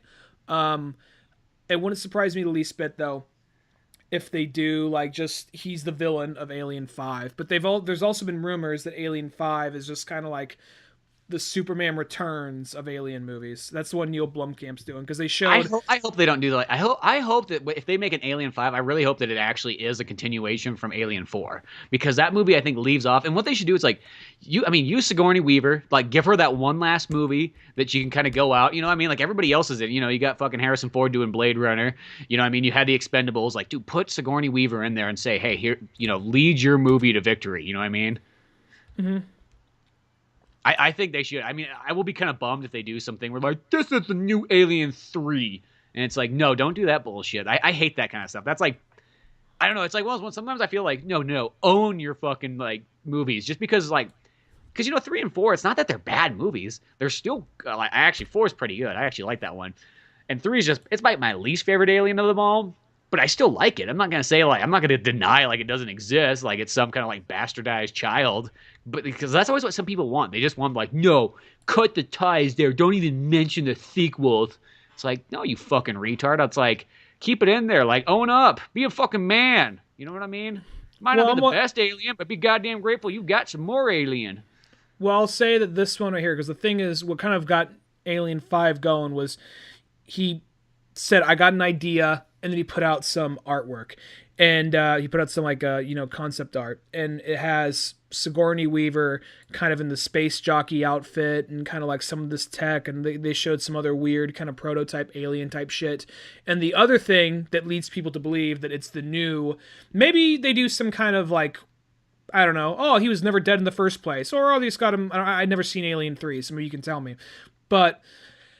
Michael Biehn is back in it, and he has that scar from the acid in his face. So, is that one of those things that was he just full on like roasted? Did they actually show his corpse in Alien 3, or? God, I can't remember exactly because I haven't watched Alien 3 in like 10 years by now. Mm-hmm. It's been a while since I've seen that, and I've really only seen that movie probably about like 3 times in my entire life. I can't remember. Because they actually show his face. Like, because I remember at the end of Aliens, he gets acid in his face. So, but he's still alive. And they're showing him with, like, this burn down the side of his face. Kind of making him look sort of like Two-Face, kind of. So, I could actually see this movie being... I don't know. I'm kind of curious whatever it is. Because I think Neil Blomkamp, he's a big fan. So, whether it is kind of like a restart or or just continue it forward, I'd be down to check it out. I mean, I'll say this. If it's an Alien 2.5, I will take that. If it's supposed to take place between Alien 2 and 3, and we still accept 3 and 4, as long as it just doesn't come out... I don't like when people kind of like... forget that like the sequels exist. That's to me, I feel like that's a slap to like the hardcore fans. I know it sometimes pleases like the people that don't really like. They're like, oh, I like the first one. Like it's like it pleases those kind of people, but I think for the people that really like the series, it's kind of like one of those ones like, dude, what the fuck? You know what I mean? Like, dude, this is like we like them all. Like, what the hell are you taking away from us? I get you. I mean, I don't know. It seems like one of those things. Like time will tell, but I just feel like this is set up for. Well, it's definitely set up for something, but I feel like it's almost going to be like he's going to come back to Earth and he's going to attack. And I wouldn't be surprised if it's like Ripley versus David, something like that. I mean, I'll take that if that's what it turns out to be, and that's Alien 5. I'm cool with that. To me, it feels more like it's going to become a Prometheus 3, but who knows? We'll find out. I know that before Neil Blomkamp got Ridley Scott and he went to get Ridley Scott's and James Cameron's blessing. Remember, he talked to them saying, is this cool? He was talking to Ridley Scott mainly. Is this cool? Does this fuck with your ideas for Alien? And he's all like, let me retcon this just a little bit and suggest you do this and do that so it doesn't fuck with my thing. So that's cool. Yeah. So that leads me to believe, kind of like, no, this guy can't die here. This guy can't die there because that's going to make room for this over here. Oh, okay. Well, see, yeah, I mean, like, and I think Neil Blomkamp's like the perfect choice. Like, I don't think you could get a better person to make the next Alien than him. So, I mean, like, I'm 100% down for that idea. So we'll just see what happens. I don't care. More aliens, the better. I even like Chappie. A lot of people didn't like Chappie. Yeah, exactly. Did you like Chappie? Did you see it? That was a good one. I liked it. It was kind of like it was kind of like, I mean, I didn't like it as much as Elysium or it wasn't as good as Elysium or District 9, but it's one of those things where I will say that if like I said before, it felt kind of like Short Circuit with balls. Yeah, exactly. I feel like that too. So, as I said, like I think that's the most perfect choice for an alien movie. Like, who else is better at making sci-fi stuff than that guy? But going into other things too, I know you didn't see King Arthur, so go see that one because it's literally like picture kind of like Snatch, but in like medieval times almost. That's how it sort of feels. Alrighty, that's kind of what I heard. Because like I'll say like Sherlock Holmes and and these are all amazing movies. I love the Sherlock Holmes ones, and I really like Man from U.N.C.L.E. and all that stuff. Like Man from U.N.C.L.E., like that's one of those kind of movies where I almost felt like if somebody didn't tell you it was Guy Ritchie, you might not notice it right off the bat. Where this movie definitely felt like, hey, this is a very in Guy Ritchie style. Like it had like just small humor in it throughout it. It had like the witty, fast dialogue with like the quick cuts, like when they're explaining things and kind of going back and forth. It had like all the cool elements like that. And then on top of it off, it had badass action. I like how they made the King Arthur like more fantasy oriented because that's sort of like, yeah, I think it needs that kind of stuff. You know what I mean? Because really at the end of the day, King Arthur, he's your Celtic Jesus. And when I was standing in line to the movie theater, there was some kid in the back who was like, oh man, do we have to see King Arthur? And it was just like one of those ones you turn around just like shaking like, that's somebody's Jesus, boy. What are you fucking talking about? And he was like white too, so you're like slapping him around like he's probably your fucking Jesus. What the fuck's wrong with you, you fucking non-Celtic little bitch? I just felt like it's like, what the fuck? Know where you come from. Yeah, respect it. Respect it. Get on your knees and pray to Arthur right now. Pray to him, goddammit. But like that movie I liked it a lot. It was fun. The music was really good in it, and like it leads up to like I hope that there's a 2 and a 3 or whatever they're gonna go for because one, they didn't have Lancelot or Guinevere in it, so it's like okay, we definitely need to keep leading on. But it was totally awesome. Like the visuals are neat in it, and as I said, I just liked how it kind of like it's just like the comedy in it, but it all worked. Just like small things. Like there's a part where King Arthur's running and he like jumps off and he bails and he goes off this like humongous like jump all the way into the ocean, or not the ocean, but well, they're in the England area, so it could be an ocean, river, whatever. And it's Water. funny because the two guards that are running up after him, they look down, they're like, kind of like that, like, fuck that. And as one guy's looking over, the other guy slaps him on the back. He's like, dude. Well, he didn't say dude, but you know what I mean. Yeah. Just small things like that. Like I just thought it was really fun. So you should definitely go out and see that. I would check it out. Yeah. Well, it is Guy. I'll say this. I've said this before when we talked about Man from U.N.C.L.E., but like Guy Ritchie, it's not that I like dislike him or anything. I like his stuff. There was a time where like if he was doing something, I was down to check it out. Like it was like one of those things like when I first discovered Guy Ritchie, it was like I would watch Snatch like at least probably once or twice a month, and it was just one of my go-to movies. And it's not that it's a bad movie. I just haven't watched it in a long time, you know. And maybe I just got burnt out on it real quickly. Maybe I'm more probably the watching it a couple times a month thing after a while. Like no matter how good a movie is, you'll get burnt on it. I don't know. I could still throw on. I don't really watch it all the time as much as I used to, but I can still throw on Pulp Fiction and just like work on something and listen to that while I work on it. Same thing with like something like Departed. But Guy Ritchie, it's just one of those names. Like ever since he started doing like Sherlock Holmes, ever since he diverted away from British gangster stuff, that's kind of where. Not going to say where I lost interest, but where I just didn't keep my ear so close to the ground on whatever he was doing. Because remember, Rock and Rolla was a big thing for me when that was like, oh fuck, he's going back to like British gangster shit, and it was awesome. Even though all his Rock British... and Rolla is probably like is like my least favorite Guy Ritchie movie. More so than Revolver. Oh, those two are the ones that like. No, I probably like Rock and Roll a little bit more than Revolver. They're like my kind of like. They're not that they're bad. I just don't think they're up to par with the other movies. That's all I have to say. I will say I liked Lock, Stock, Two Smoking Barrels a lot more when we watched it for like the podcast. For the podcast, retrospect. Yeah, for like Tarantino knockoffs, you know. Yeah, because I like that. That was one of those movies. Because remember when I first watched it, I'm like, well, that's cool. It's kind of like proto. It kind of reminded me of like how El Mariachi's kind of like the proto Desperado, and that's kind of how that movie felt. It felt like it was the proto Snatch. But then like the second time come back around, I'm like, no, dude, I actually like this movie a lot more than I thought. Same thing here, because when I was watching it, I thought it was kind of funny how the third act, the main characters are basically not there for it. Like, they go through all this trouble, they get the shit, like, all right, man, everything's all good, we don't gotta worry. And then they just barely miss the bad guys and what they're going after. The guns, they're going back and forth between different bad guys, different villains, different groups. And then, you know, just like when they come back to like, oh, I guess we got these now. I guess we're all good, right? You know? Yeah, exactly. No, I really did do that. But no, go see King Arthur. It's one of those ones. It just feels like if you're from any descent from the UK, you should have. I just feel like you need to watch. It's kind of like when Thor came out. It just felt like, hey, if you're from Norse descent, you got to go see this movie. Like, what? You're not gonna. You know what I mean? I guess that's like if you're a heavy Christian, it'd be weird. Like if a Jesus movie came out, you're like, fuck that. I'm not seeing that. You know what I mean? It's like I like the idea of we talked about this before, but like if Christianity wasn't the mainstream religion for Western civilization, it would be like we have like Marvel's Jesus, or we have like Jesus 2000, where like you know, like he dies, but 3 days later he comes back with superpowers. You know? Exactly, and he's got a hammer. You know, Carpenter's hammer. That is. Yeah, or it's just like one of those things where like he'll like no one else can get there. Well, luckily I can. He's just like running across the water, you know, just a giant like. Yeah, or like he's using the spear he was stabbed with, using like the lance of Longinus or Longinus, however you pronounce the dude's name, and just, you know what I mean. Just I could just totally imagine like the Marvel or the DC Jesus. Like that seems kind of like. Oh, those fucks over at Marvel, they're using Norse mythology, you know, this shit that no one believes in anymore. How about we use Christianity? Yeah, you know? Well, it's funny because I've told about like that before to like old people, and sometimes to them it's almost like, what? That doesn't make it almost like it's not that they're like Christian, but they just kind of go, oh, that seems odd. Like it's almost like it doesn't like cross their minds. Like, dude, it's literally it's like the same thing. It's like one of those ones. I mean, that's no different. Like Thor is literally the Jesus type character for anybody who's Norse. And the thing is everybody used to be Norse in Europe until like the Christians took it over in about 1000 AD. So, and, you know, that stretched out longer than that. It took them longer there, but that's like the main time they started gaining way power.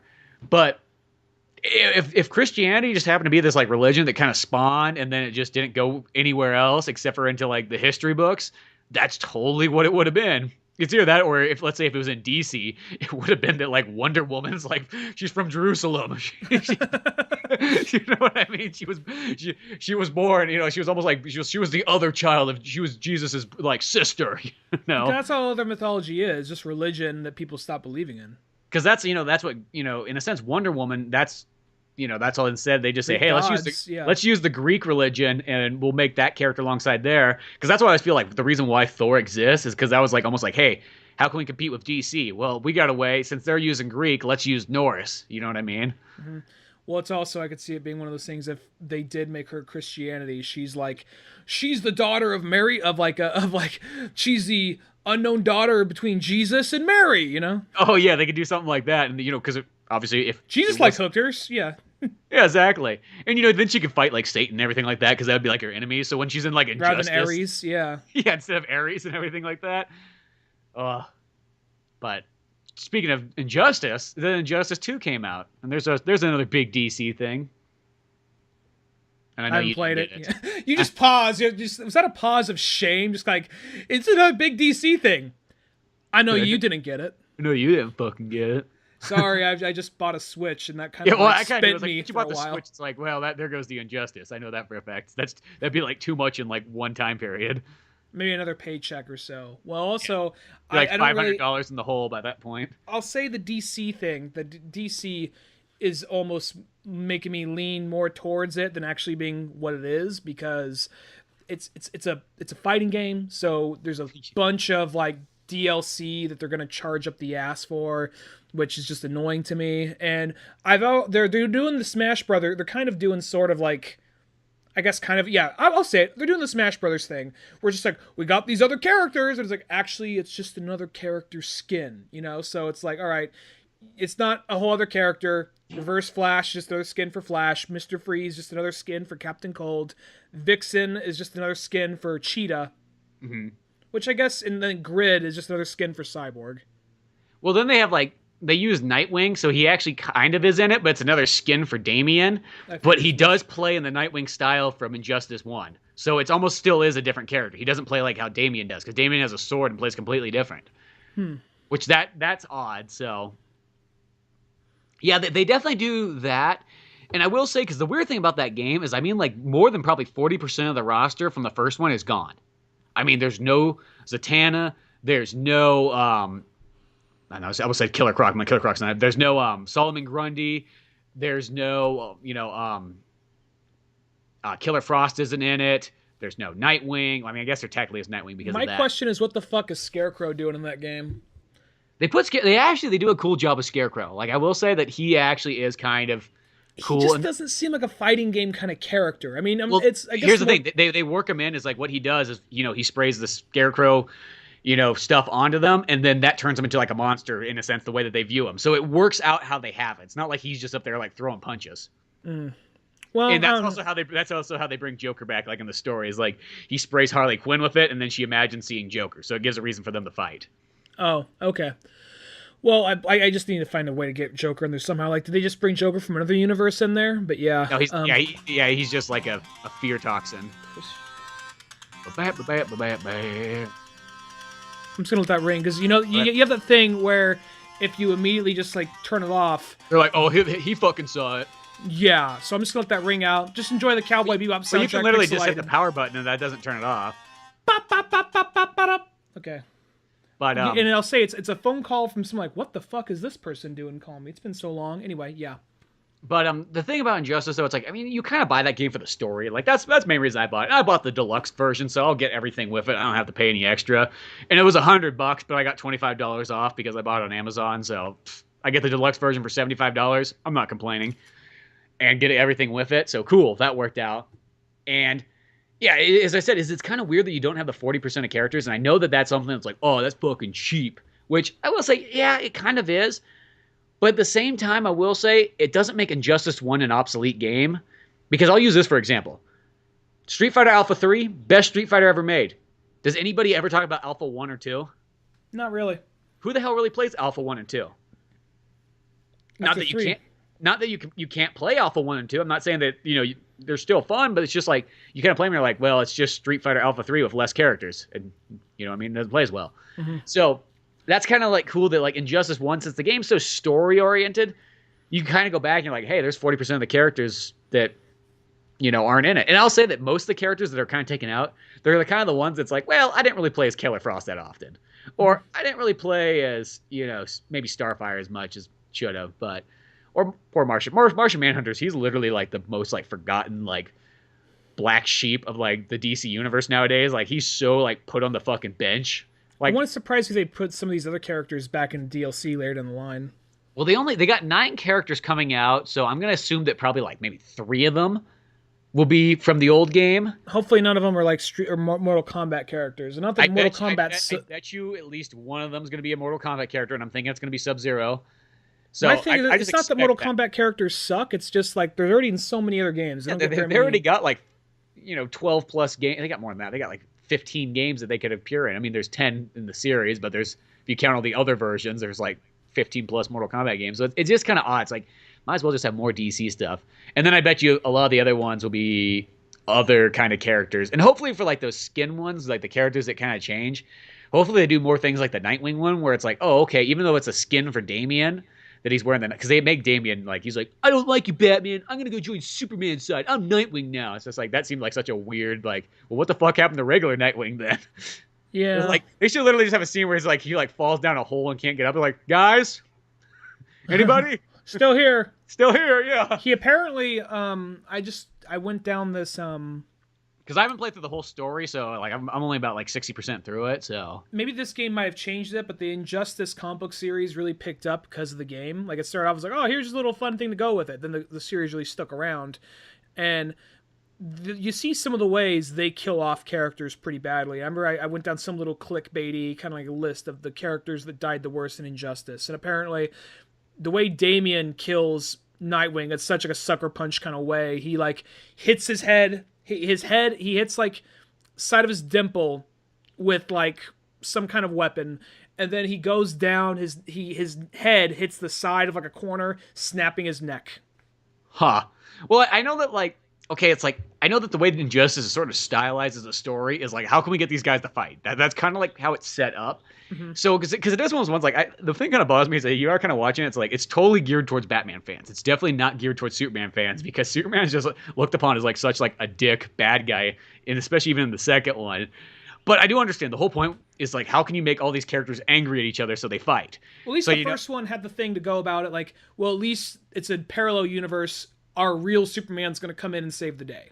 Yeah, I like that. And the second one's like, for some reason, the parallel universe thing just sort of disappeared. And it's like, oh yeah, by the way, we got Superman locked up in jail, like where he fucking belongs. And Batman is now taking over LexCorp because who knows what the fuck happened to Lex Luthor? Fuck him. He died in Injustice 1. Oh, did he die in Injustice 1? See, I haven't played Injustice 1. Lex Luthor kills him. I think Lex Luthor kills him. Oh, maybe that is what happened. Because I haven't played that storyline since that game came out and we talked about it like on the podcast 4 years ago or whatever. God, everything's 4 years ago by now, but still. So, like, yeah, it's like that. So now Batman's just kind of taking over and everything like that. But it's just kind of weird. It's like, who's the bad guy? Cyborg and Wonder Woman and Superman. Those are all fucking evil people. You better fucking believe it. I'm Batman. Well, I think that the thing about it is it started off as kind of like Superman made that doing one wrong things mistake with, like, the right intent. It was kind of funny because I remember the way you explained it to me, like, I'm not done with the story mode, but this is the way it's going. Superman's not exactly bad, but he's going about it the wrong way. That's what they're doing. And when I'm watching you play the rest of it, as soon as you turn it on, Superman's all like, we're gonna fucking kill everybody! And then everyone's like, Shazam's like, we can't do that, guys! He just fucking ices them right there. And then it's just like, oh, never mind, he is bad in this. Yeah, he just killed a boy. Yeah. Well, it's kind of weird because it's like, okay, they got that, so it's like Superman's like been locked up, and of course Brainiac comes, and that's the big villain of the game. And they're like, we gotta, at some point, it's like we gotta team up to fight Brainiac. That's the only way, and then we'll deal with this later on. Darkseid's got to come into there at some point too. I know. Yeah, they got Darkseid in there too, so they got that, and then and it's sort of like they got this like three-way battle. There's sort of like the Batman team, the Superman team, and then there's like the Gorilla Grodd team, who's kind of like teamed up with Brainiac, but you know that that's gonna like switch at some point. And I will say, I do like that. Like they bring in a lot more new characters, and this game's totally geared towards. It's almost like a mixed match of like, okay, there's Batman v Superman, but it almost feels like it's more geared towards like the CW shows because all the new characters they threw in there, they're like all like big Flash, Arrow, and Supergirl stuff. Because you got Supergirl in there, but they put in Captain Cold, they put in Reverse Flash, they put in Black Canary, which that's awesome. Black Canary is my new favorite character. They put in what's the guy? He's like in the Flash or in the Flash show. It's like they combine together. It's like the young guy who's Stephen Amell's brother. I can't remember. And then he combines with the old man. They turn into Firestorm. Oh, Firestorm. Yeah, Firestorm. Yeah. So they put him in there. They put Blue Beetle in there, which I thought was kind of cool. Oh, that's cool. They put so the cool thing is there's a bunch of new characters. So I will say, instead of being like a game like sort of like let's just say like Street Fighter V, where you kind of get like 5 new characters and you really don't even care about them. You're just like, where's Ryu and Ken? This is one of those ones where it's like, it's kind of cool that you get all these new characters in there. And even if they did have to minus out a bunch of the other ones, at least it's like, well, half the roster's brand new. That's kind of neat for at least this one. So that means that many more characters get a spot to be in the DC game. Mm-hmm. So for that part, I do like it there. And I think that is kind of cool. I mean, they add all kinds of new characters in there. I mean, you got Gorilla Grodd. I think that's kind of a cool choice. You got, who else you got in there? I don't think there's any Arrow villains in there. They pretty much just add Black Canary. I guarantee you, wouldn't surprise me the least bit if like Merlin's or Arsenal is a skin. Oh, possibly. I think there is an Arsenal skin where it's just Green Arrow pretty much wearing a red hat backwards, and it might be full on Arsenal. I mean, I will say that's better than not having the character in there. I mean, I'm not going to complain about that like 100%. Mm-hmm. You know what I mean? Like, I mean, it'd be cool if they had a full on character and they just gave him kind of different moves and things like that. But whatever. And then to top it off, the game just plays a little bit more smooth and everything like that. Except for Green, they totally like toned down Green Lantern. So Green Lantern's not nearly as rapey as before, but I kind of liked when Green Lantern was rapey. Now he doesn't really... What do you mean rapey? Well, Green Lantern, like, you could just like literally just like fucking just do his attacks over and over, and if somebody wasn't like maybe super good at the game, they would just get like destroyed by him. Because you could just grab him, throw him on the ground, grab him, throw him on the ground, throw him across the area, you know, with all his like ring moves. Okay, and in this for one, a second I thought you meant like does he pull up like in a green like van or some shit when you say he was rapey? No, well, he gets in a giant green mech suit in this one for a special.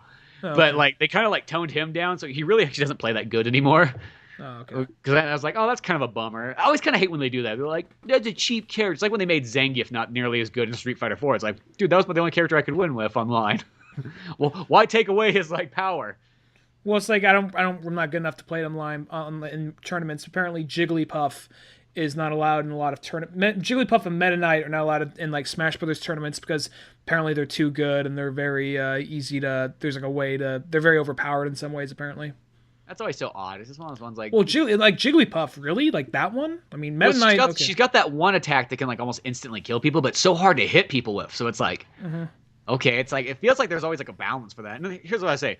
What, you fucking pussies just didn't learn how to battle against him? Like, what the fuck's wrong with you guys? I thought you guys were good at Smash Brothers. That's all I have to say to those. Because those are like all the little bitches that just kind of complain. They're the people that go like, the fucking controller doesn't work right. It's that same fucking audience.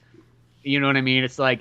Mm-hmm. It's just like those kind of people are the people they're gonna fucking nag about every little thing. So I just kind of say fuck those people. They can't handle it. Can't fucking handle battling against Green Lantern just because you fucking suck. Apparently. You can't handle Jigglypuff. Shit. Yeah, you can't handle Jigglypuff. I don't want to hear like that's like one of those ones like, Mom, I can't like they're playing as Jigglypuff online. Well, I'll make a call to Nintendo. So yeah, go fuck those people. Those are the people that only play on like they're like Final Destination only. It's those fuckheads. So fuck them. I got something against those people. Oh, we all we anybody who plays Final Destination only, fuck you. You're Final Destination, Final Destination, no items. Yeah, Final Destination, no items. I'll say this: you don't fucking play Smash Brothers. You don't play Smash Brothers at all. You're playing some other game. Well, I'll say that if you just kind of want like, once in a while, like test your skill. Final Destination, no items. Do that once in a while, okay. But if that's the only stage you do, you're a bitch. Yeah, that's why I say you just fucking can't handle the Smash Bros. That's all I heard when somebody tells me that. But no, Injustice 2, if you get a chance, I'd pick it up. I feel like there's no reason like not to get the deluxe version though, or else you're gonna end up paying in the long run. But it's pretty cool. Story-wise, I think it's fun. I mean, and it gives a lot of stuff to do for a single player because they kind of have these kind of like alternate worlds that you can go to and just kind of they have different battle things. Apparently it's supposed to change like every day and so on. So you can battle and get new gear for your characters and so on, which just looks endless and it's kind of scary almost. So I'm almost afraid at how much there might be. Like it's almost like they put stuff in here for single players to do, but it almost looks like it could go on forever. I mean, you would never get everything. You know what I mean? Mm-hmm. Well, that's. I mean, I know I say this a lot on the show. But, and I mean it this time, that's something I'm going to have to check out. I know I say that a lot, but you actually talked about the Switch, and look at that. I actually finally got a Switch. It wasn't like the Nintendo U, where I was just like, or the Wii U, where I was just like, I'll get to it, and never mind. But no, I will definitely get this game at some point. Because it is one of those ones, like, I mean, as a DC fan, it's badass. I mean, like, that's to me, it's like, it's one of these games, like, okay, as much as I spend on the game, well, I spent $75, so whatever. That's really not that much more than a regular price game, especially when you get everything else with it. And it's a fighting game, so you know you're not going to get a whole lot of use out of it. That's just kind of to be expected, but it's like, I like DC just enough that's like, hey, I just want to get the game and play it anyways, and it's actually kind of fun, because nowadays I almost appreciate games that aren't nearly as long. Like, I can't go out and get like a Zelda Breath of the Wild long game like all the time. Those are like those ones like every couple of years, cool.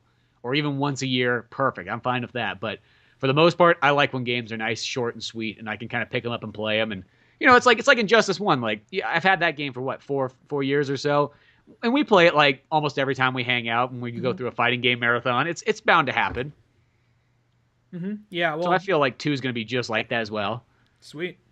But yeah, so many cool things coming out, and then, poor Chris Cornell, but that's okay. We still got his music, appreciate him. I drew a poster in the background of Pizza Boys 2 of Chris Cornell. I was like, you know what? I'm going to put a picture of Chris Cornell in the background here. I think it's very fitting. Yeah. So I put it in your character's room. So that makes sense because I was the one of all of us. I mean, not to because you got the Audio Slave poster, so it made sense. Yeah. So I drew a picture of Chris Cornell. I took a picture of him playing on stage, and I put like the Audio Slave symbol kind of like in one corner, cut off, and then like sort of the Soundgarden like Bad Motor Fingers symbol in the other corner. I have actually literally 2 Audio Slave posters. I have one of all the band members, and then I have one of just like the Flame off the first album. Oh yeah, that's probably more Audio Slave posters than most people. Exactly. So it's one of those ones I'm like, I got to put that in there because there was already a part like on your laptop. It had a sticker that said Tom Morello's God. I'm like, well, I got to put Chris Cornell. Yeah, that sounds fitting. It sounds like you actually don't need to do your research because you know me, but it fits. Yeah. Exactly. So, well, check out Pizza Boys 1 if you get a chance to. Might as well, and then hopefully I should have Pizza Boys 2 done by the end of the month. That's kind of the goal. So there you go. I'm still working on my horror comic. I actually announced it on Robin Slim's show. It's called Keep It Fed, and I'm not going to speak too much on when it'll be done, but I'm moving it on as quick as I can. So, yeah. So cool. We got all kinds of neat things to check out. So go to oldmanorange.com for more podcasts, movies, comics, and more. And then we also, by the time this episode comes out, we still got our live episodes that you should go check out because they got all kinds of cool bands that we talked to and had fun times. And then I think another one of the live ones will come after this one. And then after that, we're doing another live podcast at the Comic-Con in Sonora. So we'll hopefully have all kinds of sweet interviews there. So more fun stuff to be had. Till then, I'm Spencer Scott Holmes. I'm Ryan Dunigan. We'll see you some other time. Later, folks. Thanks for listening to the Old Man Orange podcast. Check out our website at oldmanorange.com for even more podcasts, cartoons, videos, music, and more. Send us an email at oldmanorangepodcast@yahoo.com. Be sure to subscribe, share, rate, and review us on iTunes, Podomatic, or any of the other fine sites we might be located on. And if you want to help out even more, click on the Amazon or GameStop links on our webpage before you make any purchases there. Won't cost you a penny, but it sends us a little something our way. Thanks for listening, and tune in next week to Old Man Orange.